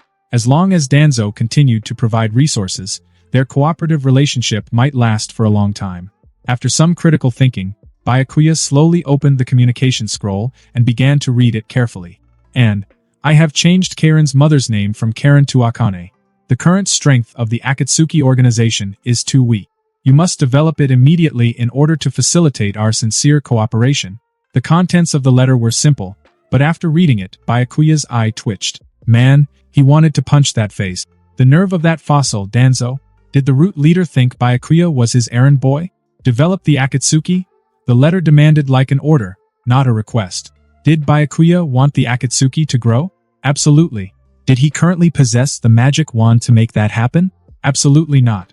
Why couldn't Danzo just waltz in and strong-arm the 5 great nations himself? Byakuya usually ignored such ridiculous demands from clients. But hey, Danzo still had some use. With a sigh, Byakuya grabbed a brush and started crafting his reply. First, a healthy dose of passive-aggressive annoyance. Then, the real issue is Akatsuki's growth deficit. The Akatsuki was a newly emerging group that lacked manpower, funds, and ninja technique. Byakuya had suggested reforms in these aspects several times during organizational meetings, but they were consistently rejected by the senior executives led by Yahiko. So, yeah, any sincere cooperation with the Hokage's office was impossible, for now. Finishing the letter, Byakuya reread it, savoring the subtle jabs. Yep, that should get a rise out of Danzo. He sealed it with wax, a smug smile playing on his lips, and summoned a messenger hawk. As the hawk soared away, shrinking into a speck against the vast sky, Byakuya's smile widened. This letter was a masterpiece, perfectly tailored to inflate Danzo's ego while subtly reminding him who was really in charge. Byakuya wasn't blasting back with his chakra like he usually did. Instead, he found Akane shivering a few hundred meters down the path, looking like a drowned kitten. Her glasses were fogged and her clothes plastered to her skin, rain soaking them through. Akane? What are you doing out here? Didn't I tell you to stay inside when it rains? Byakuya asked, exasperation lacing his voice. Akane fumbled with her glasses, wiping away the clinging water droplets. Lord Byakuya, when I heard you were back, I just had to see you. But you weren't home, so I followed your chakra signature all the way here. A hint of pride snuck into her tone. I wanted to tell you I mastered all the sealing techniques you taught me. Byakuya stared at her, speechless for a moment. Couldn't this girl have picked a better time?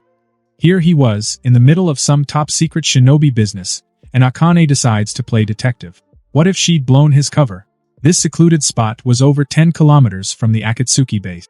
Thankfully, Byakuya himself had mastered the Kagura's mind's eye technique. Otherwise, Akane's freakishly good sensory perception would have picked up on him. He'd have been forced to confess everything, and Yahiko would definitely flip his lid about Byakuya conspiring with Danzo. Still, Byakuya tried his best not to sound like a drill sergeant in front of the enthusiastic young Kunoichi. Look, Akane, it's great that you're so eager to improve.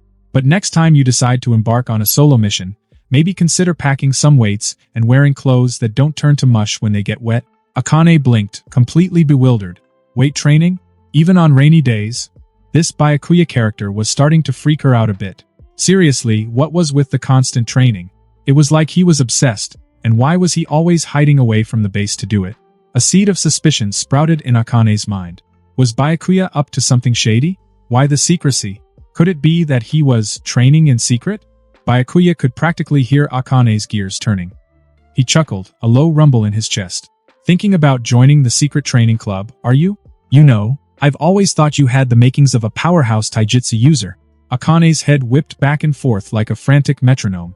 Nope, no way. Absolutely not. She wasn't built for hand-to-hand combat. Her happy place was buried in research scrolls, dissecting medical ninjutsu and unraveling the complexities of sealing technique. The outside world was a terrifying place. Everyone seemed to have their eyes on the Uzumaki bloodline, and that wasn't exactly a comforting thought. Byakuya, ever the master of deflection, smoothly steered the conversation away from his mysterious training sessions. Instead, he focused on Akane's progress. He was itching to know when she'd be ready to level up, Jonin, maybe even Elite Jonin, or dare he dream, Kage level? Unfortunately, Akane's strength gains weren't exactly meteoric. While she was a genius in the research department, her chosen fields of medical ninjutsu and sealing techniques didn't exactly translate to raw physical power. It was a tough break for research-focused ninjas like Akane. Climbing the ranks to Jonin or even Kage level was a steeper path compared to their combat-oriented brethren. But hey, the long game was what mattered, right? Akane's research would be instrumental in the Akatsuki's growth. With the organization solidifying its foundation, it was time to start building specialized teams, medical units, sealing squads, the whole shebang. A proper department. Throwing everyone into the mix without dedicated roles wouldn't cut it. However, to truly establish exclusive departments, the Akatsuki still lacked manpower. With only dozens of ninjas in the Akatsuki at the moment, at least hundreds were needed to differentiate into various departments. This meant that it was time for the Akatsuki to start recruiting. Byakuya wasted no time after returning to the Akatsuki's base. He marched straight to Yahiko's office, surprising him with a second visit in one day. Byakuya wasn't known for his frequent visits to the leader's office. "Byakuya, do you need something?" Yahiko asked, raising an eyebrow. Byakuya gave a curt nod, getting straight to the point. "The money situation is settled. But with threats from both the Hidden Rain Village and Konoha's ANBU on our plate, we need more muscle. And it's high time the Akatsuki had dedicated departments for things like medical care and security." Yahiko leaned back in his chair, considering this. "Recruiting more people? I was actually thinking the same thing." He agreed instinctively, then a furrow appeared in his brow. "Wait, what's going on with the Hidden Rain Village? Konoha's ninja attacked us. What does this have to do with Lord Hanzo?" Byakuya's face remained impassive. Naturally, the Akatsuki's development will arouse Hanzo's suspicions. You can think of Hanzo as not posing a threat to us. However, to deal with the attacks from Konoha ninja, we need to recruit more manpower. Yahiko couldn't deny the logic. Both Byakuya and Konan had been attacked by ninja recently. Plus, their recent expansion meant they were stretched thin. Setting up medical and security departments was also long overdue. After their last chat with Byakuya, Yahiko had researched the history of the major shinobi villages. He discovered they were all founded on ideals, similar to the Akatsuki's current goals. But as they grew, they also established various departments to function effectively. What truly bothered Yahiko was the hypocrisy. These villages preached unity and friendship internally, yet acted differently on the world stage. It made him worry about the Akatsuki's future. Would they become just another power-hungry village like the 5 great nations? It was probably too early to worry about that. The Akatsuki was still small, with limited influence in the Land of Rain. Shaking off his anxieties, Yahiko met Byakuya's gaze. "I'll get started on setting up the new departments in a few days. But I have one favor to ask." "What is it?" Byakuya asked curiously. Yahiko smiled. "When you bring back new recruits this time, I want you to help me evaluate them. Don't try to shirk your duties." Byakuya considered this for a moment, then gave a small nod of agreement. Somewhere within the borders of the Land of Rain, Danzo sat calmly on a tatami mat, staring at the reply letter lying on the table. Byakuya was the first pawn he had placed in the Akatsuki organization, so he anticipated the letter's contents. The information might bring quite a surprise. After opening the letter, Danzo carefully read its contents. In the first part of the letter, Byakuya did not follow his instructions to immediately develop the Akatsuki organization. Instead, he countered Danzo's orders, telling him not to meddle in other people's affairs. Though Danzo was displeased, it was still within an acceptable range. Byakuya was not a ninja he had trained from a young age, and now held a relatively high position in the Akatsuki. It was normal for him to be dissatisfied with Danzo's interference. Young people always learn to restrain their sharpness and respect their elders after certain experiences. Continuing to read, Danzo saw that Byakuya mentioned he was already working hard to develop the Akatsuki. However, due to a lack of manpower, money, and ninjutsu, the plan had been delayed. Danzo was accustomed to this kind of rhetoric. It was a way to express dissatisfaction with the amount of support provided, seeking more benefits from him. Ninjas who rose from small villages often treated A-rank ninjutsu as treasures and were willing to risk their lives for a few million ryo. They were easy to handle. However, support had to be given carefully, not too little to cause resentment and not too much to encourage independence. In training spies, Danzo prided himself on his considerable expertise. Continuing to read, Danzo's expression became exceedingly complex with mixed feelings when he saw that Byakuya's suggestions at the Akatsuki meeting were unanimously rejected by the leadership, led by Yahiko. He was pleased that his assessment of Byakuya was accurate. Byakuya was indeed the one doing the dirty work within the Akatsuki and had the ambition to climb higher. However, due to various reasons, his proposals were dismissed by the self-righteous ninjas, preventing him from fully showcasing his abilities. The sadness stemmed from seeing himself in a similar situation, but in a worse state. Whenever Danzo proposed something, it was always met with opposition from Hiruzen Sarutobi. Koharu Udatane and Hamura Mitokado would also side with Sarutobi, jointly rejecting his proposals. Unlike Byakuya, Danzo was just one step away from becoming the Hokage. During the incident involving the rear guard, if he hadn't hesitated and had suggested it before Hiruzen Sarutobi, he might have become the third Hokage.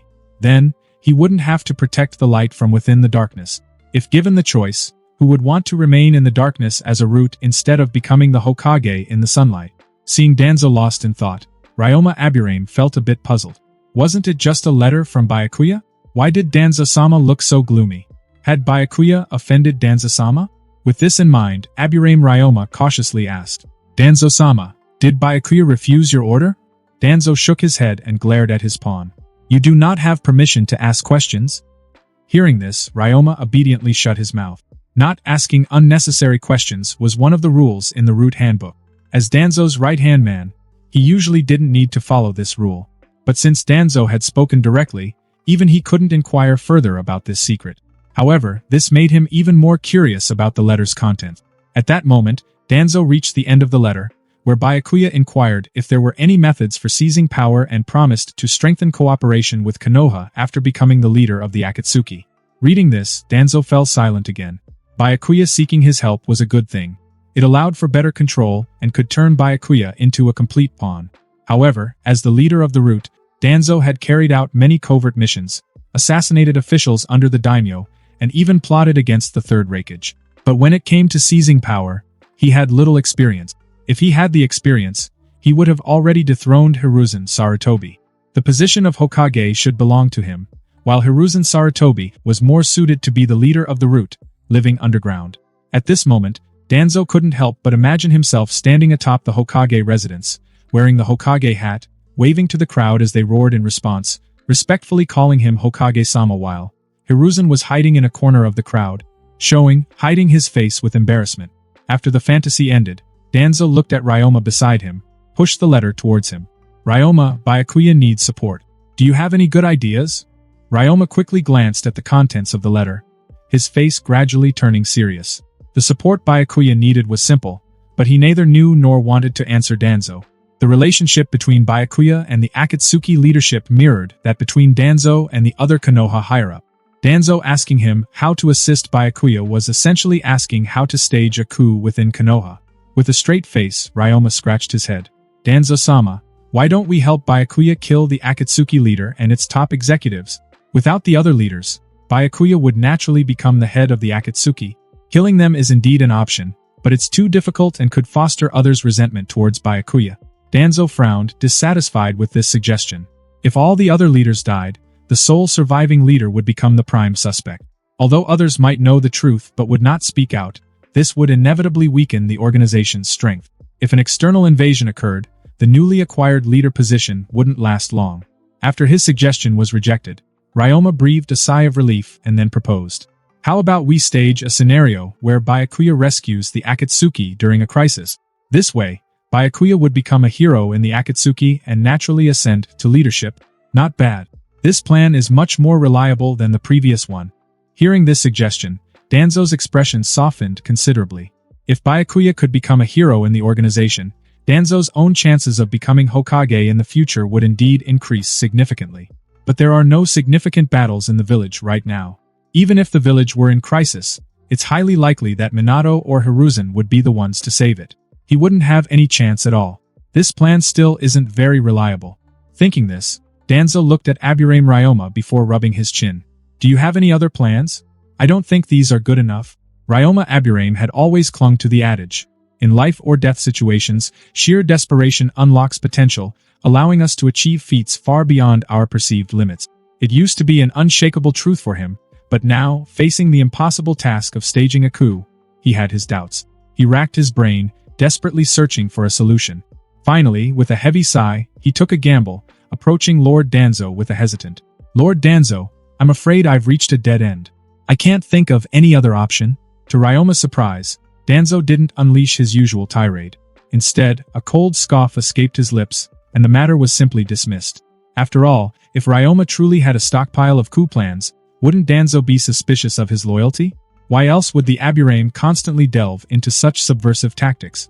However, Ryoma's two proposed strategies weren't entirely without merit. Just because there wasn't an immediate opportunity to implement them didn't mean they were useless. With Orochimaru ascending to 4th Hokage position in the future, a window of possibilities could open. The sight of Danzo lost in contemplation sent shivers down Ryoma's spine. Perhaps Danzo truly harbored his own coup ambitions. Given their intricate political dance with the Hokage, Danzo might face a slap on the wrist, imprisonment at worst. But for a lowly jonin from a minor clan like himself, the consequences could be dire. Danzo, seasoned in the treacherous politics of Konoha, likely saw through Ryoma's thinly veiled fear, choosing to keep it to himself. As long as Ryoma remained discreet, his position as advisor remained secure. Clearing his throat, Danzo looked at Ryoma. Ryoma, your plans hold promise. I intend to forward them to Byakuya.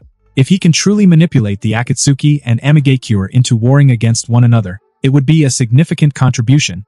I was simply fulfilling my duty. Ryoma replied, a feigned smile plastered on his face. However, a deeper, gnawing anxiety festered within him. Was delegating his strategies to Byakuya of the Akatsuki merely a prelude to a staged coup rehearsal? Ryoma's suspicion mirrored Danzo's far grander scheme. By entrusting these plans to Byakuya, regardless of success or failure, both Akatsuki and the Land of Rain would be destabilized. A successful Byakuya would not only be an ally but also offer invaluable insights into the mechanics of a coup. Victory or defeat wasn't the game. Danzo craved a multitude of victories, each one a stepping stone on his path to power. Suppressing a surge of excitement, Danzo reached for his writing instrument, no longer the cold, emotionless leader. His pen scratched across the parchment, fueled by a newfound fervor. This wasn't just a message. It was a passionate treatise, brimming with his strategic experience and ambitions. Byakuya received the letter 2 days later. 2 days might not seem long or short, but for Byakuya, Danzo's letters were coming too frequently, even more often than Yahiko's. After feeding his dried meat to the ninja hawk, Byakuya opened Danzo's letter. The opening words were still condescending, with Danzo showing no awareness that their positions were equal. However, considering the small gift included, Byakuya magnanimously forgave Danzo. Next, Danzo, in the tone of an experienced elder, advised Byakuya on how to stage a coup and seize power. He thoughtfully included 2 coup plans along with detailed implementation steps. Looking at the extensive text and the considerate greetings, Byakuya couldn't help but picture Danzo writing the letter, his mouth twitching slightly. The good news was that the persona he had established in Danzo's eyes was successful. The bad news was that it was too successful. He just wanted to trick some coup subsidies out of Danzo and confuse him a bit, but Danzo really believed he wanted to stage a coup and thoughtfully prepared 2 plans. For the first plan, Byakuya had only one comment. It was too idiotic. Eliminating all Akatsuki leadership to elevate the remaining members? Absurd. Byakuya could simply establish his own organization and be the leader from the get-go. The second plan, however, had some merit. Colluding with external enemies and then emerging as a hero to save the world was a normal process for seizing power. Nothing strange about it, but did such a plan really need advice? Wasn't this common practice? After reading the letter, Byakuya's doubts about Danzo's expertise in coups began to fester. Was this truly the leader of Konoha's route, the organization shrouded in secrecy and tasked with the village's dirty work? How utterly incompetent. At this point, Byakuya recalled Danzo's attempt to assassinate the 3rd Hokage. In the anime, Danzo had indeed dispatched Kakashi and Yamato for the job, only to have Kakashi expose the plan, gifting the 3rd with a powerful wood-release user. Even Danzo's appointment as interim Hokage was dubious. Danzo's appointment as interim Hokage was even more straightforward. The entire village was wiped out, yet he still hid in the root organization's base. After Naruto defeated the 6 Paths of Pain, he emerged again to run for Hokage. It could only be said that Danzo's competence was truly lacking. If the Hokage had not been the 3rd Hokage, Danzo might have died many times already. Despite his inner criticisms, Byakuya, adhering to the principle that the client is always right, earnestly wrote a reply. In the letter, he respectfully addressed Danzo as a senior and asked for guidance in a student-like tone. These little tricks were second nature to him, and he could write them without any burden. After sealing the letter with quality wax, Byakuya summoned the ninja hawk to send it to Danzo. Having completed this, Byakuya looked towards the nearby forest, then leapt from the tree trunk and headed towards the Akatsuki base. Today, Akane wasn't following him, but White Zetsu had secretly tailed him.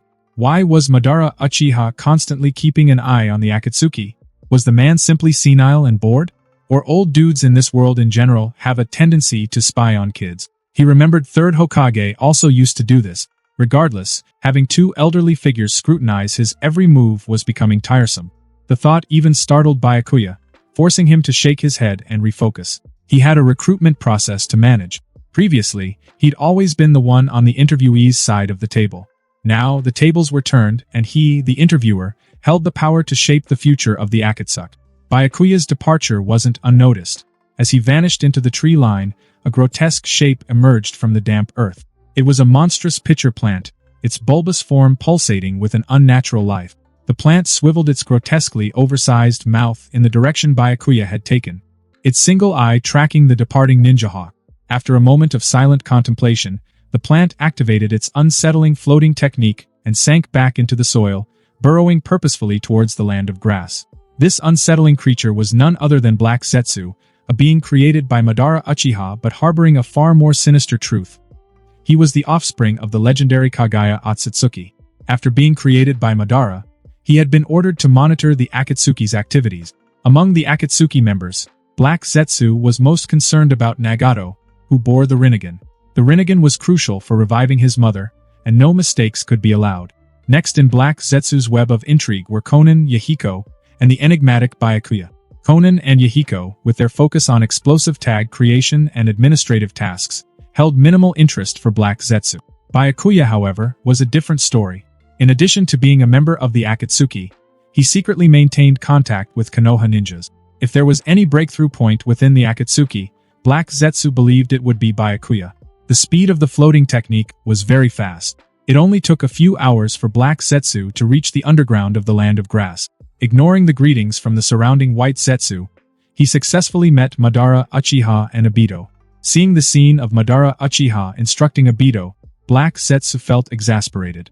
Since a month ago, when he was injected into white Zetsu as Madara's will, Madara seemed to have truly abandoned his dark side, handing over the task of monitoring Nagato to him.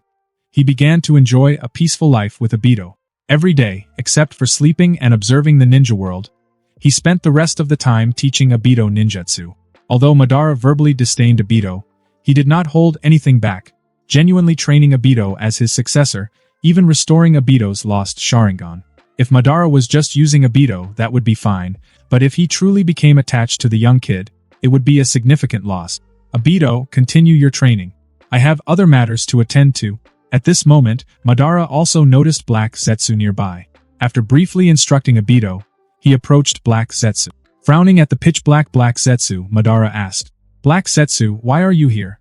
Is there any change with the Akatsuki?" Black Zetsu shook his head.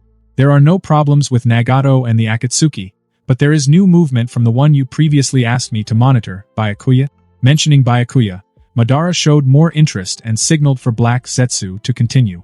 Recently, Byakuya has been secretly contacting Konoha ninjas, specifically members of Konoha Zumbu. Over the past few days, he has been continuously exchanging information with them, as if planning something significant. Hearing this, Madara's expression remained largely unchanged. Byakuya contacting Konoha Zumbu had nothing to do with the Eye of the Moon plan. As long as there were no issues with Nagato, the fate of the Akatsuki organization was irrelevant to him. The urgent task was to quickly train Obito so that he could become the executor of the Eye of the Moon plan. If it's just these matters, you can handle them yourself. There's no need to come and inform me unless someone is targeting Nagato's Rinnegan. After saying this, Madara walked towards Obito, preparing to continue instructing him. Black Zetsu sighed inwardly. He was very dissatisfied with Madara's attitude and took a step forward. "Lord Madara, isn't your relationship with Obito a bit too close recently? Please don't forget about our Eye of the Moon plan." Hearing this, Madara's expression instantly changed. He glared Black Zetsu before scoffing off. "I have never forgotten the Eye of the Moon plan. You are my will. You should understand me very well." Black Zetsu's heart skipped a beat, but he still mimicked Madara's tone. "Lord Madara, I am merely reminding you. From your recent behavior, it seems like you are straying from the Eye of the Moon plan. I am worried you might hesitate to act against Obito when the time comes." Madara glanced at Black Zetsu, then snorted coldly. "Though you are my will, you have been influenced by White Zetsu and forgotten the essence of the Uchiha clan. Someone I despise from the Senju clan once said this. The Uchiha are a clan of love. Extreme love can breed extreme hatred, and such intense emotional fluctuations can give birth to the Mangekyo Sharingan. The more warmth I let Obito feel now, the more brilliant his Mangekyo Sharingan will become. Black Zetsu was speechless. Of course, he understood the Uchiha. The ancestor of the Uchiha clan, Indra, had made enemies with the Sage of Six Paths after he manipulated the first Red Eyes idiot. Over the past 1,000 years, he had guided countless reincarnations of Indra and knew the Uchiha better than anyone. However, this time, Madara had successfully awakened the Rinnegan and was the final reincarnation that held the hope of resurrecting his mother. It was only natural that his emotions would fluctuate under such circumstances. Most importantly, he wasn't truly Madara's will and couldn't fully comprehend Madara's thoughts. Nonetheless, as long as Madara carried out the Eye of the Moon plan, it was fine. If not, he wouldn't mind using some small tricks to cultivate a new pawn. After all, even without Madara, as long as the Rinnegan and the Geto statue were present, his mother could still be freed from her seal. With this in mind, Black Zetsu watched Madara and Obito before gradually retreating into the shadows. After Black Zetsu disappeared, Madara returned to Obito's side, his face stern as he resumed his guidance. Obito was curious about what Madara and Black Zetsu had discussed, but facing the stern Madara Uchiha, he could only continue practicing ninjutsu and accept Madara's guidance. Although this old man, Madara Uchiha, was strict, he had some skill in one-on-one teaching. During these few months underground, Obito had learned a lot of ninjutsu and his body gradually adapted to White Zetsu's cells, allowing him to move and run freely. More importantly, he felt stronger than before, not inferior to even the top jonin of his clan. With such strength, once he returned to the village, he would surely surpass Kakashi and become a jonin of Konoha. By then, Obito would also score some points with Rin, and who knows, maybe Obito could level up from friend to very close friend, possibly close to lover. Seeing Obito smile like an idiot, a smile gradually formed on Madara's lip. Since faking his death with his Izanagi and escaping, he hadn't had contact with ninjas for decades, and his aging body had made his mindset gradually decline. However, in teaching Obito, he felt much younger. It was as if he had returned to when he was in his teens, when his younger brother hadn't been killed by the Senju clan. Besides the genius Izuna, there were many youngsters with inferior talents. Their talents weren't particularly strong, but they deeply admired their mentor, Madara. Obito was the same. Although his talents in ninjutsu, taijutsu, and genjutsu were not outstanding, he sometimes resembled his younger brother, making Madara feel the warmth from the younger generation. However, he was also aware that awakening the Mangekyo Sharingan was just a necessary step. At this moment, after completing his training, Obito sat on the ground gasping for breath and looked at Madara. "Grandpa Madara, when can I finally leave?" Hearing this, Madara woke up from his reverie, frowned and glared at Obito. "With your current strength, you can leave this place even without my help. However, now that the war outside has ended and your teammates have returned to Konoha, if you truly wish to leave here, I won't stop you. But our connection will end here. Without my guidance, do you think you still have hope of becoming Hokage?" Obito looked at Madara, kinda surprised. "Grandpa Madara, didn't you want me to carry out the Eye of the Moon plan and make everyone dream together? That's the infinite Tsukuyomi?" Madara muttered to himself, but he continued to deceive. "That's my dream. However, before I achieve my dream, it doesn't mean other people can't achieve theirs, like helping someone become Hokage." "Really?" Obito's eyes lit up at the mention of Hokage. "Of course." Madara Uchiha nodded and continued to coax. "Although I'm not interested in that position, I don't mind helping someone else get there." Upon hearing this, Obito seemed to be injected with chicken blood, becoming even more determined. After a bout of persuasion, Madara leaned against the Geto statue to rest. For a moment, he genuinely considered grooming Obito to become the Hokage. However, based on his years of observing Konoha, he knew that even with his meticulous training, the chances of Obito becoming Hokage were slim. Beyond the Uchiha clan being marginalized by the Senju lineage, the overwhelming strength of the Senju clan was also a factor. Nevertheless, after Tobirama became Hokage, Madara began to disdain the position. Tobirama's reforms twisted both Konoha and the will of fire beyond recognition. At first, the dream he and Hashirama shared was simple, a haven for their families, safe from the horrors of war. But the will of fire morphed into something unrecognizable. What began as a vow to protect comrades had warped into a demand for self-sacrifice for the village. This wasn't the future they envisioned. A mere 30 or 40 years, and everything had been corrupted. And those who remained in Konoha, the younger generation, were completely unaware of this. Foolishly aspiring to become Hokage was akin to seeking their own death. No, it was better for Obito to join him. Together, they'd break free from this rotting husk of Konoha and enact the Eye of the Moon plan. With this thought, Madara sighed lightly, his thoughts drifting towards Obito in the distance. After 2 months of interaction, his relationship with Obito had improved significantly. If he were to betray Obito now, it might push Obito to evolve his Sharingan to the 3-Tomo state. However, just a 3-Tomo Sharingan would not suffice for the plan. It seemed he would have to start with Kakashi and Rin Noara. But what kind of plan could make Obito thoroughly despise this world and willingly execute the Eye of the Moon plan? Lost in thought, Madara plotted his next move. A few days later, in the early morning, the crisp morning air did little to wake Byakuya as he stumbled into the interview room, eyes heavy with sleep. Yahiko, perched in the head seat, eyed him with a wry smile. Still tired? Why not catch some shut-eye on the couch? You'll need your energy for the interviews later. Byakuya mumbled a sleepy refusal. I can hold on for a bit longer. I'll sleep soundly during the interview, and besides, you're the interviewer. I'll just listen in. Hearing this, Yahiko felt a bit helpless but had no choice. Byakuya's involvement in these interviews was a recent development. In the past, internal meetings were either tedious nitpicking sessions for Byakuya or opportunities for him to catch some serious ZZZs. It was as if the passionate discussions meant nothing to him. Seemingly guessing Yahiko's thoughts, Byakuya perked up and grinned. Just kidding, I'm actually looking forward to meeting the fresh faces. Hopefully, we'll find some interesting additions this time around. Yahiko couldn't help but be skeptical. Interesting ninjas rarely translated to reliable ones, but Byakuya's participation was a win in itself. If anything happened to Yahiko, Byakuya's presence ensured the Akatsuki wouldn't crumble. After all, compared to Byakuya, the other members were even less reliable and couldn't take on such a responsibility. Half an hour later, Kyusuke, the Jonin with lava release, led over a dozen newcomers into the room. Their eyes darted around the room, anxiety clinging to them like a second skin. Yahiko observed these newcomers, evaluating their behavior silently. Well, from the moment they entered, the interview had already begun. A few months ago, the Akatsuki didn't have an interview process. Back then, the organization was so poor that anyone willing to join could do so without much scrutiny. But as the number of members increased, the Akatsuki introduced a selection process.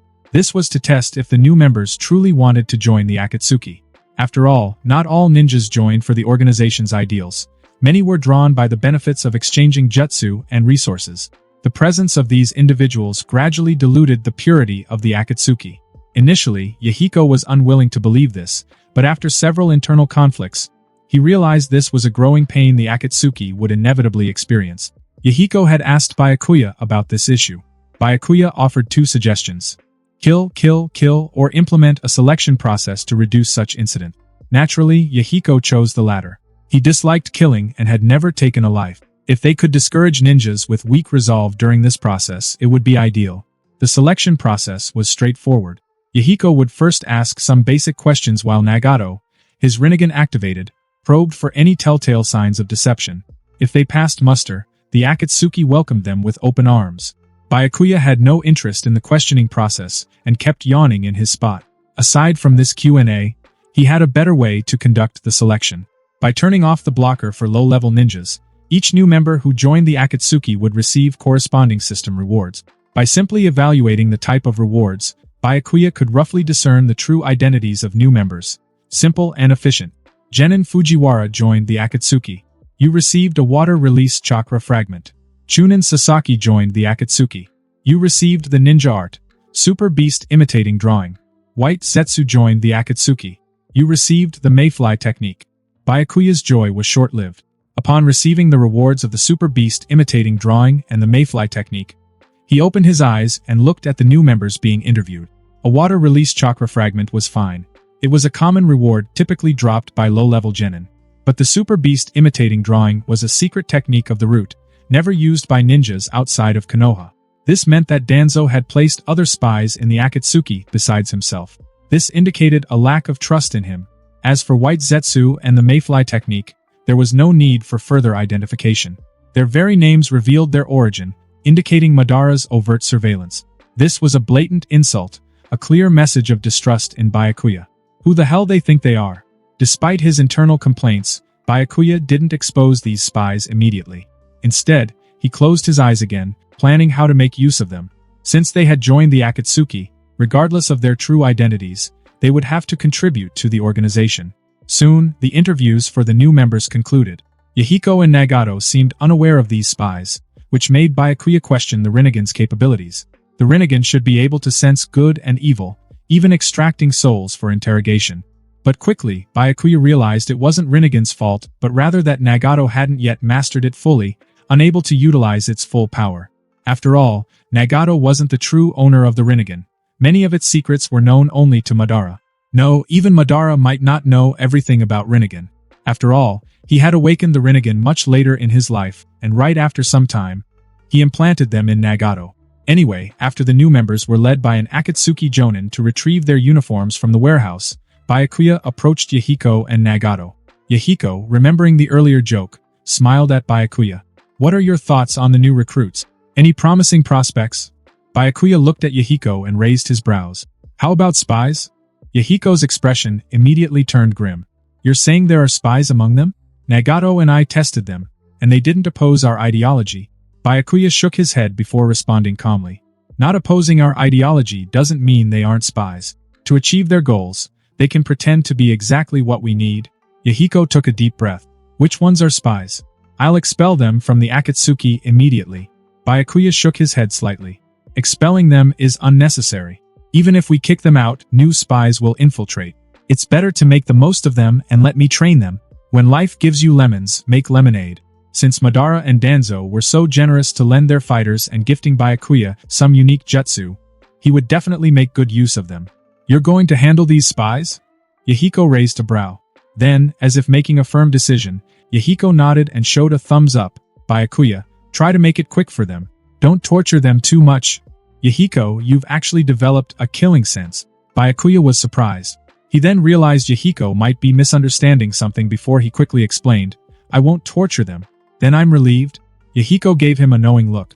Having sat in the leader's position for so long, he was no longer as kind as he once was. He knew Byakuya was cooking something, but he let Byakuya cook. It couldn't be helped. If they let these spies go, it would pose a greater threat to the Akatsuki. Yahiko could already foresee what would happen next. Byakuya would supposedly fail to keep a close watch, allowing them to escape, and during the recapture, there would be accidents, resulting in a few corpses being brought back. Such a small probability event was almost certain with Byakuya. At this moment, Nagato also looked over, his eyes seemingly saying, "Please take care of it." Byakuya glanced at Yahiko and Nagato helplessly, too tired to explain further. In their minds, their perception of him as ruthless was solidified. Though he had killed some rogue ninjas guilty of heinous crimes, he had never killed indiscriminately. He only executed those confirmed to have committed serious offenses. The ninja world is in chaos, and harsh measures are necessary to deter those with malicious intent. Besides, he never said he wanted to kill these newcomers. He just wanted to make good use of these spies, to help them realize their potential. Many of the organization's tough and tedious tasks needed people like them to handle. If Byakuya were to burden regular Akatsuki members with these jobs, they'd complain or even leave the organization. Spies on critical missions are different. They are more resilient. Even if they believe they are being treated unjustly, they have no choice but to comply and continue working. After all, ninjas capable of becoming spies already had strong endurance and stress management skills. Without wasting much time, and with Yahiko's permission, Byakuya headed towards the newcomers' gathering spot to collect the spies. First, he needed to take White Setsu and the Root Ninja, followed by other suspected spies. For example, the ninja named Fujimura, though from the Land of Rain, was very likely a spy sent by the Amigakure and needed thorough investigation. After greeting Kyusuk, Byakuya took the group to an underground chamber within the Akatsuki's base. Entering the chamber, the newcomers looked at Byakuya with unease and confusion. They had heard of Byakuya's reputation and knew his status in the Akatsuki. They were now worried about themselves. After all, this man was infamous for making accidents. Byakuya observed their expressions, noting that the spies' acting skills were quite good. The best among them was the ninja disguised by White Setsu, whose facial expression showed no fluctuation. After a tense stare-down lasting several seconds, Byakuya nodded slightly. "I am Byakuya. You've probably heard of my name, thinking of me as the dark side of the Akatsuki, eh? Well, such to be you. That ain't a rumor." Faced with Byakuya's dark humor, the newcomers did not laugh besides exchanging glances instead.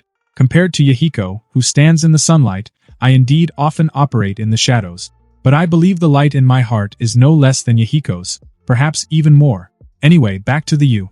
The The reason I chose you to be my subordinates is precisely because of this. I believe there is light in your hearts too. Only those with the brightest hearts can join my department. Hearing Byakuya's speech, the newcomers breathed a sigh of relief. They thought Byakuya had discovered their identities and was about to act against them. It turned out to be a routine speech, one they had heard countless times before. As for the talk of light and darkness, they were so fed up of it. If their leaders didn't have leverage over these spies, who would choose to be a spy, living on a knife edge and unlikely to have their names honored on a memorial stone even after death? While giving his speech, Byakuya observed their reactions. After finishing, he deliberately separated them, confronting each one individually. The first was the spy named Sasaki. The root ninja looked at Byakuya, uneasy. Lord Byakuya, is there something wrong? Yup, in many ways. Byakuya glanced at the root ninja and directly got to the point. Sasaki, you must be a spy sent by Danzo. Why didn't you contact me earlier? Upon having his identity exposed, the root spy started sweating bullet. However, upon reflection, it made sense that someone valued by Lord Danzo would see through his disguise, so the root spy nodded and explained. Lord Byakuya, I planned to notify you later, but you found me first. Byakuya raised a brow with a chilling smile. That's not the case, is it? If I hadn't discovered you, you would have continued to monitor me. That's your true mission in joining the Akatsuki. The root spy fell silent, as this was indeed the mission Danzo had given him, but it had now failed. Byakuya didn't make things difficult for the root spy. Instead, he sighed and patted his shoulder. I don't object to Danzo's arrangements, but Leader Yahiko has already noticed something off about your group of ninjas. He specifically asked me to manage you all, to see if there were any spies among you. Hearing this, the root spy was stunned. During the interview process, he hadn't noticed any other spies. Could there really be more? After pondering for a moment, the root spy asked, Lord Byakuya, what should I do now? Byakuya thought seriously for a moment and then, with a stern expression, he smiled. You have to work diligently now. Use your enthusiasm for work to dispel Leader Yahiko's suspicions. Otherwise, even I won't be able to protect you. The root spy quickly nodded in agreement. Though he felt something was off, his identity had already been exposed. He had no choice but to follow Byakuya's instructions. Otherwise, if Byakuya wouldn't eliminate him, Lord Danzo would go after his grave. After warning the root spy, Byakuya left the forest and approached the others. With the other spies, Byakuya wasted no words, directly using the adamantine sealing chains to forcibly inscribe a curse mark on them. Since they chose to become spies, they had to accept the fate of being used as tools. When Byakuya found the last spy, White Setsu, he was a little confused about him. Would the curse mark work on White Setsu? What if he inadvertently discovered White Setsu's true nature? After hesitating for a while, Byakuya still inscribed the curse mark, deciding it was necessary to treat everyone equally. Once the curse mark was inscribed, Byakuya noticed that this White Setsu's body seemed no different from a normal human's. Could the system have made an error? Quickly dismissing this thought, Byakuya realized that this person was likely a real ninja, merely parasitized by White Setsu's spore technique, making it difficult to detect. However, even under his command, White Setsu would be utilized to its full potential. There would be no waste. After meeting all the new recruits and issuing the command to assemble early tomorrow morning, Byakuya returned to his room, satisfied. He slept peacefully on his 1.8-meter bed. In his mind, he named the new division the Akatsuki Umbu. Meanwhile, a stark contrast unfolded among the ranks of the newly christened Akatsuki Umbu. Sleep was a foreign concept for them the night before.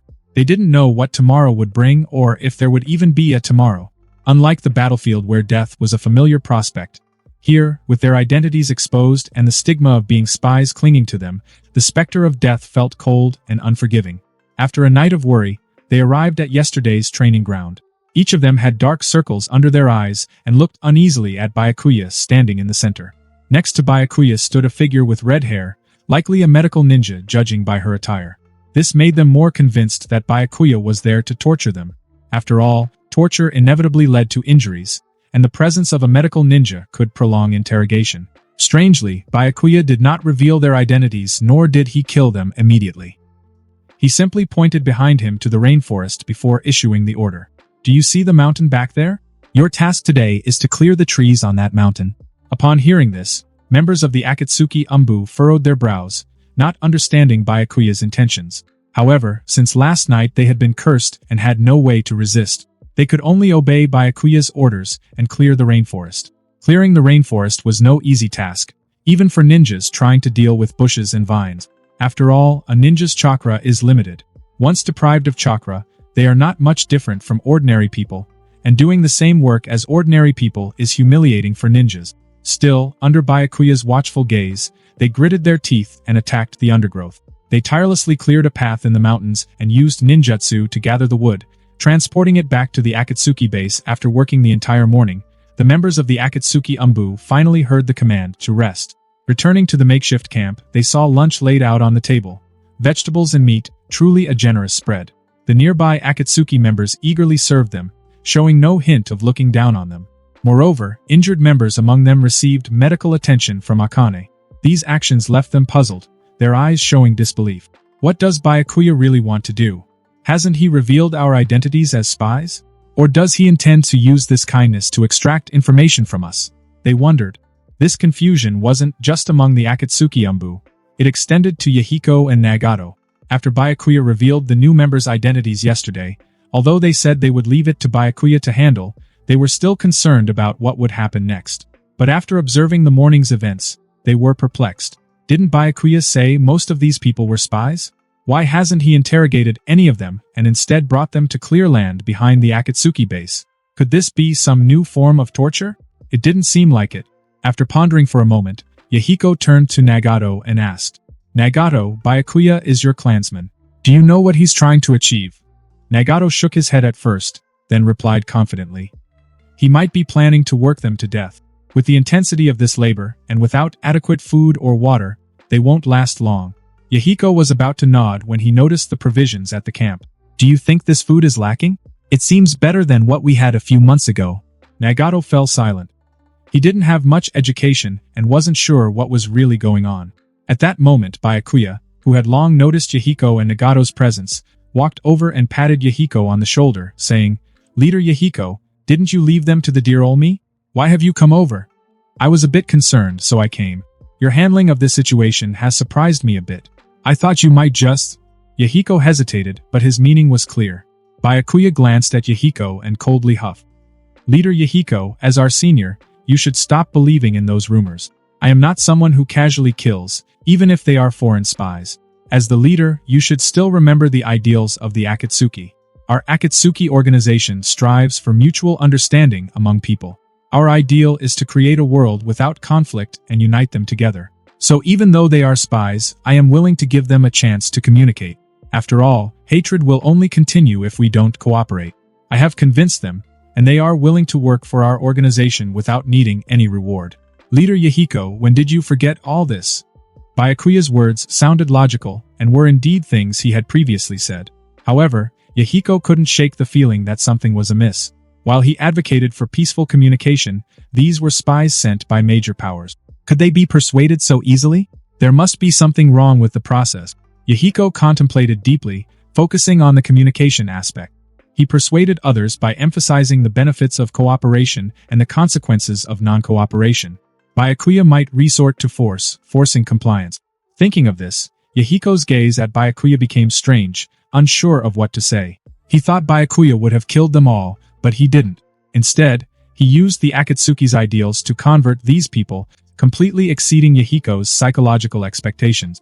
But if left unchecked, would Byakuya continue using reason to persuade others in the future? Yahiko was about to say something when he realized Byakuya had already left, giving him no chance to speak. Sighing inwardly, Yahiko turned to Nagato beside him.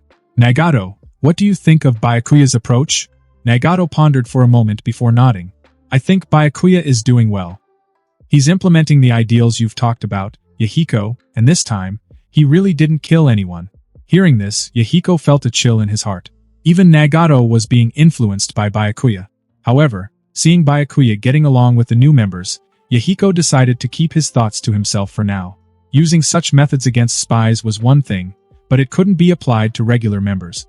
If the Akatsuki uses Byakuya's methods to control its members, it would be inferior even to the 5 great shinobi villages. It seemed he needed to find an opportunity to talk to Byakuya. Besides Yahiko and Nagato, Black Zetsu also observes Byakuya in the shadows. Yesterday, when Byakuya suddenly approached White Zetsu, Black Zetsu worried that White Zetsu's identity might have been exposed. However, he discovered that Byakuya had placed a curse mark on all the ninjas except the root spies, which eased his mind. Black Zetsu is also secretly relieved that he hadn't directly sent White Zetsu but had instead possessed a ninja. Given the difference between White Zetsu and human anatomy, White Zetsu's presence might have been exposed otherwise. As for Byakuya's behavior of controlling his subordinates with curse marks, Black Zetsu is already used to such tactics. Many organizations and clans in the ninja world use similar methods to control their subordinates, with loosely structured organizations like Akatsuki being rare. However, after observing Byakuya over the past few days and reading his diary, Black Zetsu begins to doubt Byakuya's identity. According to the version circulated within the Akatsuki, Byakuya is a homeless orphan from an ordinary ninja family who joined the Akatsuki by chance. The orphan part is believable, but being from an ordinary ninja family is impossible. Judging by Byakuya's displayed skills and talents, his parents are at least Jonin and related to the now-destroyed land of whirlpools. Byakuya did not join the Akatsuki by luck, but through careful planning. He joined because of Nagato, who is his clan member. Rescuing Karen was also for the same reason, to gather the scattered members of the Uzumaki clan across the ninja world. What would Byakuya do next after collecting the Uzumaki clan members? Black Zetsu had speculated before, but witnessing Byakuya's act of controlling spies with curse marks confirmed his suspicions. Byakuya, being a high-ranking member of the Akatsuki, secretly trained a private army and colluded with external forces for a simple reason. Byakuya wants to rebuild the destroyed land of whirlpools in the land of rain. Black Zetsu can't think of any other possibilities. Nevertheless, for an orphan escaping from the land of whirlpools to achieve this is already impressive. This reminded Black Zetsu of his own 1,000-year history. He has been diligently working to revive his mother and now finally sees hope. In this sense, he and Byakuya are very similar. The only difference is that no one knows Black Zetsu's plan, while he has already discovered Byakuya's plan. By understanding Byakuya's desire to restore his nation, Black Zetsu could gain a pawn almost as valuable as Madara Uchiha. In this way, even if Madara's plan fails, Black Zetsu could use Byakuya as the sacrificial vessel to resurrect the Ten-Tails Jinchuriki. After all, from a bloodline perspective, Byakuya is not inferior to his fellow clan member, Nagato, and also possesses significant ambition. However, this backup plan cannot be rushed. If Madara suspects something, it would not be worth the risk. Within the borders of the Land of Grass, in the Konoha camp. After Konoha's victory in the Battle of Canopy Bridge, the camp atmosphere becomes noticeably more relaxed. Everyone knows that although the war with the Wagakure is not over, a large-scale conflict is no longer would come to their doorsteps, and signing a peace agreement is just a matter of time. However, this is the view of the Chunin and Genin in the village. For the frontline commander like Jiraiya, the battlefield is far from over and could restart at any moment. So he could not afford to be careless. Just then, Minato Namikaze entered the command room along with Kakashi Hatake and Rin Noera. Seeing his student and grandstudent, Jiraiya put down the reports and asked, "Minato, what brings you here? Do you have important information to report?" Minato shook his head with a somewhat troubled smile. "Jiraiya-sensei, I'm not the one looking for you. Someone else is." Hearing this, Jiraiya looked at Kakashi and Rin. Kakashi came forward and handed Jiraiya a letter. "Lord Jiraiya, this was given to us by a ninja from the Land of Rain. They said it's for you." "A ninja from the Land of Rain?" Jiraiya frowned, thinking of Hanzo of the Salamander. If Hanzo were to intervene in the war between Konoha and Iwagakure at this time, the future would become unpredictable. However, after receiving the letter, Jiraiya's face broke into a slight smile. This is because the envelope has a cute frog seal on it, a method he taught to Yahiko, Konan, and Nagato. Opening the letter, Jiraiya began to read it carefully, his smile growing wider. Seeing Jiraiya smile like that, Minato also followed with a talk. "Jiraiya-sensei, this letter must be from Yahiko and the others." Jiraiya nodded lightly and smiled. "Yes, I didn't expect them to achieve so much in the Land of Rain, realizing everything I once talked about. That's great news. Our village will have another ally in the Land of Rain." Minato also smiled. Hearing the conversation between Jiraiya and Minato, Kakashi and Rin frowned, not understanding what Minato-sensei and Jiraiya-sama were talking about. Wasn't the letter delivered by a ninja from Amigakure? Noticing their confusion, Minato quickly explained. "Kakashi, Rin, do you remember the ninja from the Land of Rain we encountered a few months ago? They later participated in Rin's rescue." Of course, Kakashi and Rin remembered, but what did this have to do with Jiraiya-sama? Minato continued, Yahiko, Nagato, and Konan are all Jiraiya-sensei's disciples, and they established an organization called Akatsuki in the Land of Rain. Akatsuki? Kakashi was startled, his eyes wide open. I remember Byakuya mentioned it. He tried to recruit Obito and me, but we refused. So, it was Jiraiya-sama's disciples who established that organization. Rin's memories also surfaced. So, when Byakuya warned Obito not to step on the explosive tag, was it because they knew our identities? Probably, otherwise they had no reason to help ninjas from another village. Obito. Whenever they spoke of the past, Kakashi and Rin couldn't help but mention Obito, their voices filled with regret and sorrow. Minato and Jiraiya were also affected by the atmosphere and fell silent for a while. After a moment, Minato turned the topic. Let's not dwell on the past. Obito is a hero on the memorial stone. Once this war is over, we'll go together to pay our respects. Jiraiya, who was not very familiar with Obito, also offered a few words of comfort to Kakashi and Rin. At that moment, Kakashi seemed to remember something. By the way, Jiraiya-sama, do you know Byakuya? He seems to be a prominent figure in Akatsuki. Byakuya? Jiraiya shook his head slightly. I don't know him, but he was mentioned several times in the letter. He seems to be an interesting person, though Yahiko seems to be somewhat troubled by him. Is Yahiko feeling troubled? Upon hearing this, everyone present showed a bit more interest in Byakuya, turning their heads to look at Jiraiya. Jiraiya did not hide anything and began to talk about the contents of the letter. After hearing the contents of the letter, Kakashi's and Rin's expressions became somewhat peculiar. Yahiko seemed to like Byakuya a lot. He couldn't go 3 sentences without mentioning Byakuya, appearing quite frequently. However, recalling their previous encounters with Byakuya, the two understood. Apart from looking somewhat young, Byakuya was indeed a very reliable ninja. Minato's focus was not on this. In the letter, Yahiko mentioned the difficulties Akatsuki faced during its development and the solutions they employed. These issues piqued Minato's interest, and he pondered potential solutions. Eventually, he realized that the solutions he thought of were not as good as the ones proposed by Byakuya. This realization caused Minato to feel a slight sense of defeat. After all, although he was currently only a Jonin of Konoha, he aspired to run for the 4th Hokage. He consistently tried to solve problems with the mindset of a Hokage, only to find himself outmatched by a boy roughly the same age as Kakashi. Nevertheless, he would not be discouraged by such a minor setback. Admitting his shortcomings and striving to improve was the path to becoming stronger. Neither the 3rd Hokage nor Jiraiya-sensei was revered by their comrades from the beginning. After reading the entire letter, Jiraiya gazed in the direction of the Land of Rain and mused to himself, I really want to see Yahiko and the Akatsuki organization they've established with my own eyes. Minato heard Jiraiya sigh and understood that Jiraiya wanted to go out and find Yahiko and his companions. However, Jiraiya was the top commander on the Iwagakure front lines. It would be reckless to abandon his troops and contact an underground organization in another country's territory. Thinking of this, Minato reminded him, Jiraiya-sensei, if you miss Yahiko and his group, you can write them a letter.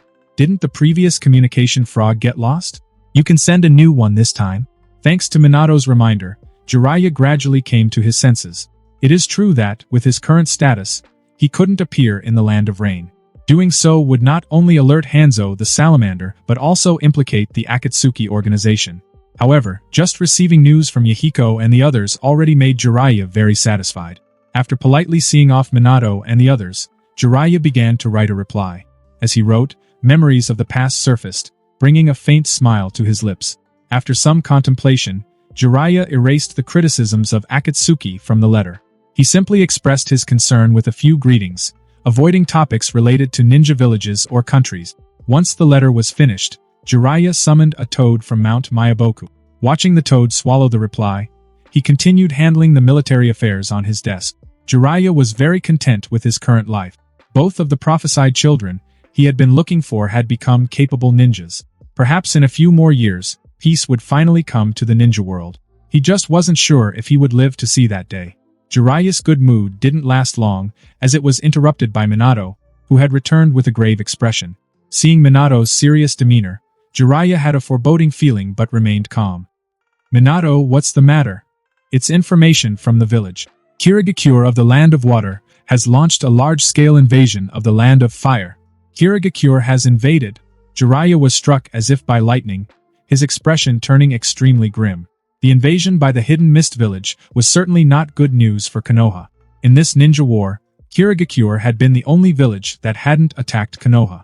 Now they had launched an invasion. This meant that Konoha faced attacks from every direction except from Sunagakure, with whom they had signed a treaty. The once quieting conflict on the Iwagakure front could flare up again at any moment. After some contemplation, Jiraiya asked Minato, "Have we found out why the Kirigakure launched the war? Who did the village send to counter the invasion?" The reason for the war is still unclear, but the village sent the Hyuga and Uchiha clans to deal with the Kirigakure. Jiraiya frowned before asking again, "The Hyuga and Uchiha clan ninjas? Aren't they both particularly vulnerable to the Hidden Mist village's water-style techniques?" This is the third Hokage's order. Besides the Hyuga and Uchiha clans, the village doesn't have other military forces available. Only the Hyuga and Uchiha can counter the Hidden Mist village's Kekkei Genkai. After a brief pause, Minato continued, "I've already requested to be transferred to the Hidden Mist front. I'll leave the Iwagakure front to you, sensei. Please be careful." Jiraiya, looking at his proud student, smiled. "Don't worry about me. I'm the renowned Toad Sage. Handling 2 Jinchuriki is no problem for me." Then I'm relieved. Without wasting any time, Minato left the command room. Watching Minato's back, Jiraiya sighed softly. He had thought peace was on the horizon, but now everything was uncertain again. Even he couldn't predict the future. Outside the command room, Kakashi and Rin had been waiting for a while. Minato, looking at his last 2 students with a complex expression, said, "I'm sorry, but I have to take you on another mission. This time, we are heading east to eliminate the Hidden Mist ninjas who have invaded the Land of Fire. Rin, after this war is over, I will find a way to let you retire." Rin's eyes sparkled with determination as she shook her head. "No, Minato-sensei, I've given up on retiring. Obito died for me and Kakashi. If I choose to run away now, it would be an insult to Obito's sacrifice." Hearing this, Minato's expression became even more complicated. Kakashi and Rin hadn't yet escaped the shadow of Obito's death, but the war wouldn't give them much time to process it. If they couldn't grow from this, they wouldn't get another chance. Kakashi and Rin had learned to grow, but Obito no longer had that opportunity. After a brief conversation, Minato, Kakashi, and Rin set off toward the eastern part of the Land of Fire, disappearing into the dense forest. Along the way, a small toad dispatched by Jiraiya carried the letter. The toad's mission was to find the Akatsuki ninjas and deliver a summoning contract, allowing Jiraiya to maintain contact with Yahiko and the others. However, as it passed by a pond, a giant tongue shot out from the water and swallowed the toad whole, pulling it to the pond's bottom. Strangely, the small toad, being a summoning beast, did not resist at all. And the author was using an English name for Kirigakure, so don't be confused. Why hasn't Jiraiya-sensei replied yet? Could something have happened? A few days later, in the Akatsuki office, Yahiko, who hadn't received a reply, began to wonder. However, Yahiko quickly dismissed this bold thought. Jiraiya-sensei was one of the 3 legendary Sannin of Konoha. His performance in the war was on par with the 5 Kage, making him one of the top ninjas in the world. Even if Akatsuki were to be destroyed, Jiraiya-sensei would be fine. Could it be that Jiraiya-sensei hadn't received the letter? But Konan had clearly handed the letter to Kakashi. Kakashi was Minato's disciple and a jonin of Konoha. He should have been able to see Jiraiya-sensei. Perhaps the ongoing conflict with the Iwagakure had occupied too much of Jiraiya-sensei's attention, and he simply hadn't had time to reply yet. With this thought, Yahiko convinced himself and didn't dwell on the matter. As the leader of Akatsuki, he had a lot of work to handle daily. Besides the routine paperwork, he also needed to care for his subordinates in various departments and even had to squeeze in time for training. Instead of wasting time wondering why Jiraiya-sensei hadn't replied, it would be better to take the time to visit him. However, that would have to wait until the war was over. Given the current situation among the nations, meeting with Jiraiya-sensei would be difficult and could easily be exploited by those with ill intentions. Pulling his wandering thoughts back, Yahiko stood by the window, looking at the distant scenery. Since Byakuya gathered spies and established the Akatsuki Umbu, the Akatsuki base had undergone significant construction. They cut down surrounding forests, built canals, and paved road. What was once a village-sized base gradually evolved into a town. However, Yahiko found the term Umbu somewhat inappropriate. Umbu were supposed to be assassination squads, but Byakuya's Umbu was more like a prison camp, exploiting spies infiltrating the organization. Yahiko could tolerate this behavior. As for Byakuya, after several weeks of hard work, the Umbu members gradually realized that Byakuya wasn't making them clear land and engaged in infrastructure projects to torture them for information. He was simply using them as free labor, making them work hard in the mountains. Once this became clear, many UMBU members began to slack off, using only a fraction of their strength and even sneaking in naps while Byakuya was resting. The only exception among them was White Zetsu. As a plant-based being, White Zetsu could survive on photosynthesis alone and work tirelessly, never seeming to tire. Besides being quite talkative, White Zetsu was essentially perfect labor. The other UMBU members watched White Zetsu working tirelessly, drenched in sweat, and couldn't help but grit their teeth in frustration. Dude, don't forget you're a spy too. Do you really need to work this hard? Could it be that you're actually a spy sent by Byakuya to infiltrate the group of spies? After a full day of hard work, Byakuya moved the book from his face and looked at his UMBU members. Let me see how well you've completed today's tasks. Hearing Byakuya's lazy tone, the UMBU members hurriedly nodded. Facing Byakuya, they were too afraid to voice their anger. They were willing to endure the hardship because their lives were more important. As spies, they had always worked 24/7, constantly worried about exposing their identities. Now that their identities were revealed, they resigned themselves to their fate. There was no need to live in constant fear anymore, as resistance was futile. Not only did Byakuya control their lives with a curse mark, but even without it, they couldn't overpower him. The intelligence they had received was false. Byakuya wasn't a mere chunin approaching jonin level. His strength was at least that of an elite jonin. In any major ninja village, he could hold a high-ranking position. Byakuya flew into the air, surveyed the construction site, and nodded in satisfaction. The productivity of ninjas was indeed extraordinary. Even when slacking off, they were dozens of times more efficient than ordinary people. No wonder the ninja world hadn't yet widely adopted chakra tools. It wasn't that chakra tools were unaffordable, but that ninjas were simply more cost-effective. Returning to the ground, Byakuya brought the UMBU members to the training ground. While distributing today's food, he also gave them paper and pens. Seeing the paper and pens, the UMBU members' expressions changed. After weeks of pretending, Byakuya was finally showing his true colors. However, based on their recent experiences, they were not yet willing to betray their respective villages.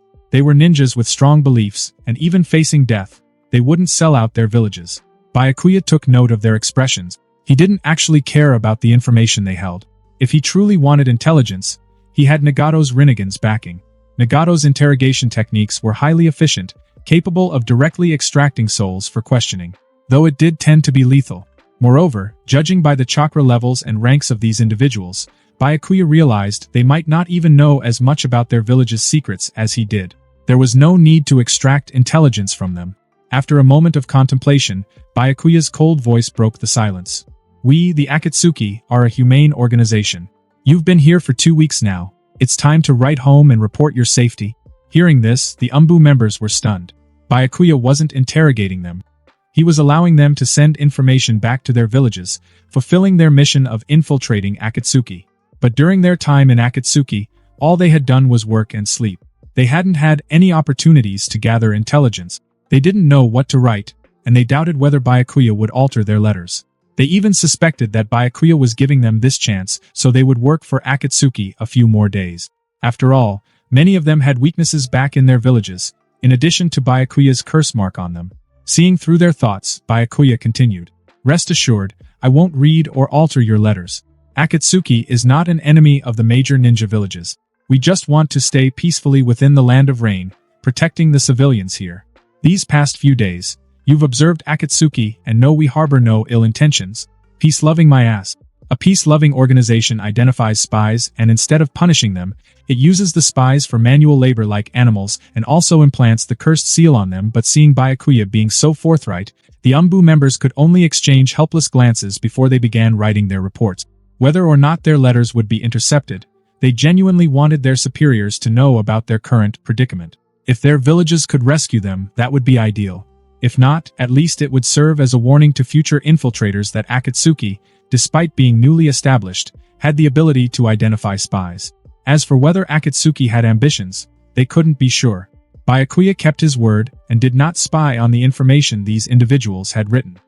He allowed them to summon their familiars and used reverse summoning techniques to send the information back to their respective ninja villages. However, few spies dared to send information about the Akatsuki. Most kept a close watch on Byakuya, not daring to make a move. Seeing this, Byakuya temporarily left the training ground, giving them time to think. As Byakuya walked away, a few bold ninjas followed him. When he turned around, they immediately laid their minds bare. "Lord Byakuya, we are spies from the land of wind."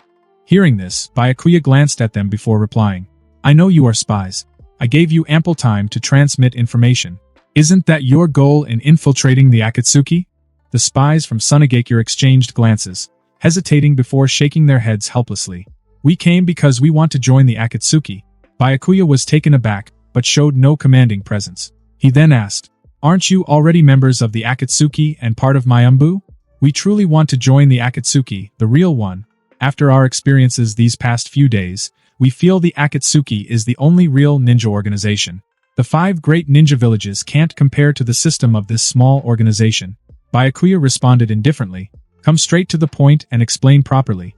The spies from the land of wind took a deep breath before continuing while gritting their teeth. "Lord Byakuya, we had no choice. If news of our capture reaches Sunagakure, we will be branded as traitors, and our families will be in danger. Instead of living like this, Lord Byakuya, you might as well kill us or let us join the Akatsuki and become part of the organization." After hearing this, Byakuya looked at the spies from Sunagakure with interest. Gathering the spies together had been an impromptu idea of his, aiming to conduct a social experiment. According to his plan, these spies should have approached him after several months or half a year. He didn't expect the spies from Sunagakure to waver so quickly, but how much truth there was in their words was uncertain. Nonetheless, this didn't stop him from making grand promises to them. "I am pleased with your willingness to surrender. However, since you are ninjas from another village, you can only become official members of the Akatsuki after severing ties with Sunagakure." With that, Byakuya turned and left, leaving an inscrutable figure behind. Enough time had passed for these people to send information to their villages. Even if they hadn't, there would be other opportunities next time. The spies from Sunagakure exchanged glances. They seemed to have received a promise, yet not entirely. After leaving the training ground, Byakuya activated his mind's eye of Kagura and sensed the Umbu beginning to write letters. He nodded in satisfaction. Even at such a time, there were still those daring enough to send out information. However, he wasn't worried about the Akatsuki's information being leaked. In fact, he intended for it to be leaked. The Akatsuki had reached a bottleneck in its development. For the next phase of expansion, they either had to attack other countries or confront Amigakure. Given Yahiko and the others' personalities, convincing them to take the initiative was difficult. Unless it was a defensive counterattack, which would not only be morally justifiable but also provide an opportunity to expand Akatsuki's influence. For Byakuya, it would be best if Amigakure took the initiative to attack. Continuing to develop was also an option. A few hours later, hiding in a dark cave, Danzo received 2 intelligence scrolls, one from an ordinary spy en route and the other from the new spy, Byakuya. Before opening the scrolls, Danzo specifically summoned Ryoma Aburame. Ryoma looked extremely uneasy. He didn't know what the intelligence scrolls contained, but he knew Danzo intended to use Byakuya as a test subject to gain experience for a future coup. His life was becoming increasingly bleak. Once Ryoma arrived, Danzo first opened the scroll from the root spy. The scroll detailed the spy's observations within the Akatsuki and Byakuya's actions toward them, filled with accusations against Byakuya. Danzo didn't care about the root spy's complaints against Byakuya. To him, a subordinate at the Chunin level is merely expendable. Even if Byakuya killed this subordinate, Danzo would only send a reprimand note, without reducing the support provided. After reading the entire content, Danzo didn't rush to open Byakuya's scroll but looked at Ryoma. His gaze seemed to ask, "Ryoma, what do you think?" Ryoma took the root spy's scroll, glanced at it, and his expression immediately turned grim. He didn't understand what Byakuya was trying to do. After a moment of contemplation, Ryoma said with some hesitation, "I don't understand Byakuya's intentions. Since he captured spies infiltrating the Akatsuki, why didn't he interrogate them? Wouldn't making them disappear be more effective?" Danzo glanced at Ryoma before explaining calmly. "Ryoma, you still don't see the bigger picture. Byakuya neither wants nor needs to know the information from the major ninja villages because the Akatsuki currently lacks the strength to oppose them. His decision not to kill these ninjas serves 2 purposes. 1, to show the major ninja villages his stance, and 2, to find a way to secretly contact foreign forces preparing for a future coup. Again with the coup plans, Ryoma felt powerless to complain. However, Danzo did make some valid points. Otherwise, Byakuya's actions couldn't be explained. By this time, Danzo had already picked up Byakuya's intelligence scroll and casually glanced through it before tossing it to Ryoma. "Look at Byakuya's report. Isn't it quite similar to what I just said? Ryoma took the scroll and read it carefully. His expression changed several times as he processed the useful content. The main points were: 1. An explanation for his control over the root spy, requesting Danzo's understanding. 2. A request for the next phase of support, including military aid. After reading, Ryoma looked at Danzo and curiously asked, "Lord Danzo, what is our next step?" Danzo didn't keep him guessing and replied directly. "Continue to provide Byakuya with the support he needs. We don't need to worry about the rest. In time, Byakuya and the Akatsuki will yield satisfactory results for us. As long as Amigate Cure descends into chaos, our village will benefit greatly from the ensuing conflict." "Yes, Lord Danzo," Ryoma nodded quickly, though he inwardly scoffed at Danzo's final remark. Danzo's interest in the Land of Rain was never about Konoha, it was always about himself. If Byakuya succeeded in his coup, it would provide valuable experience for Danzo's own plans. If Byakuya failed, Danzo would suffer little loss, as he was spending the village's resources. Then again, how many of the village's higher-ups weren't looking out for themselves? Those lofty leaders constantly preached about the will of fire, yet their covert tactics surpassed even Danzo's, unwilling to sully their hands with the slightest bit of darkness. And that concludes this episode. If you enjoyed it, I'd seriously love it if you guys could leave a like on the video, as it genuinely helps out so much, and it keeps me going, plus it takes only 1 second. That said, have a wonderful day. See you in the next one.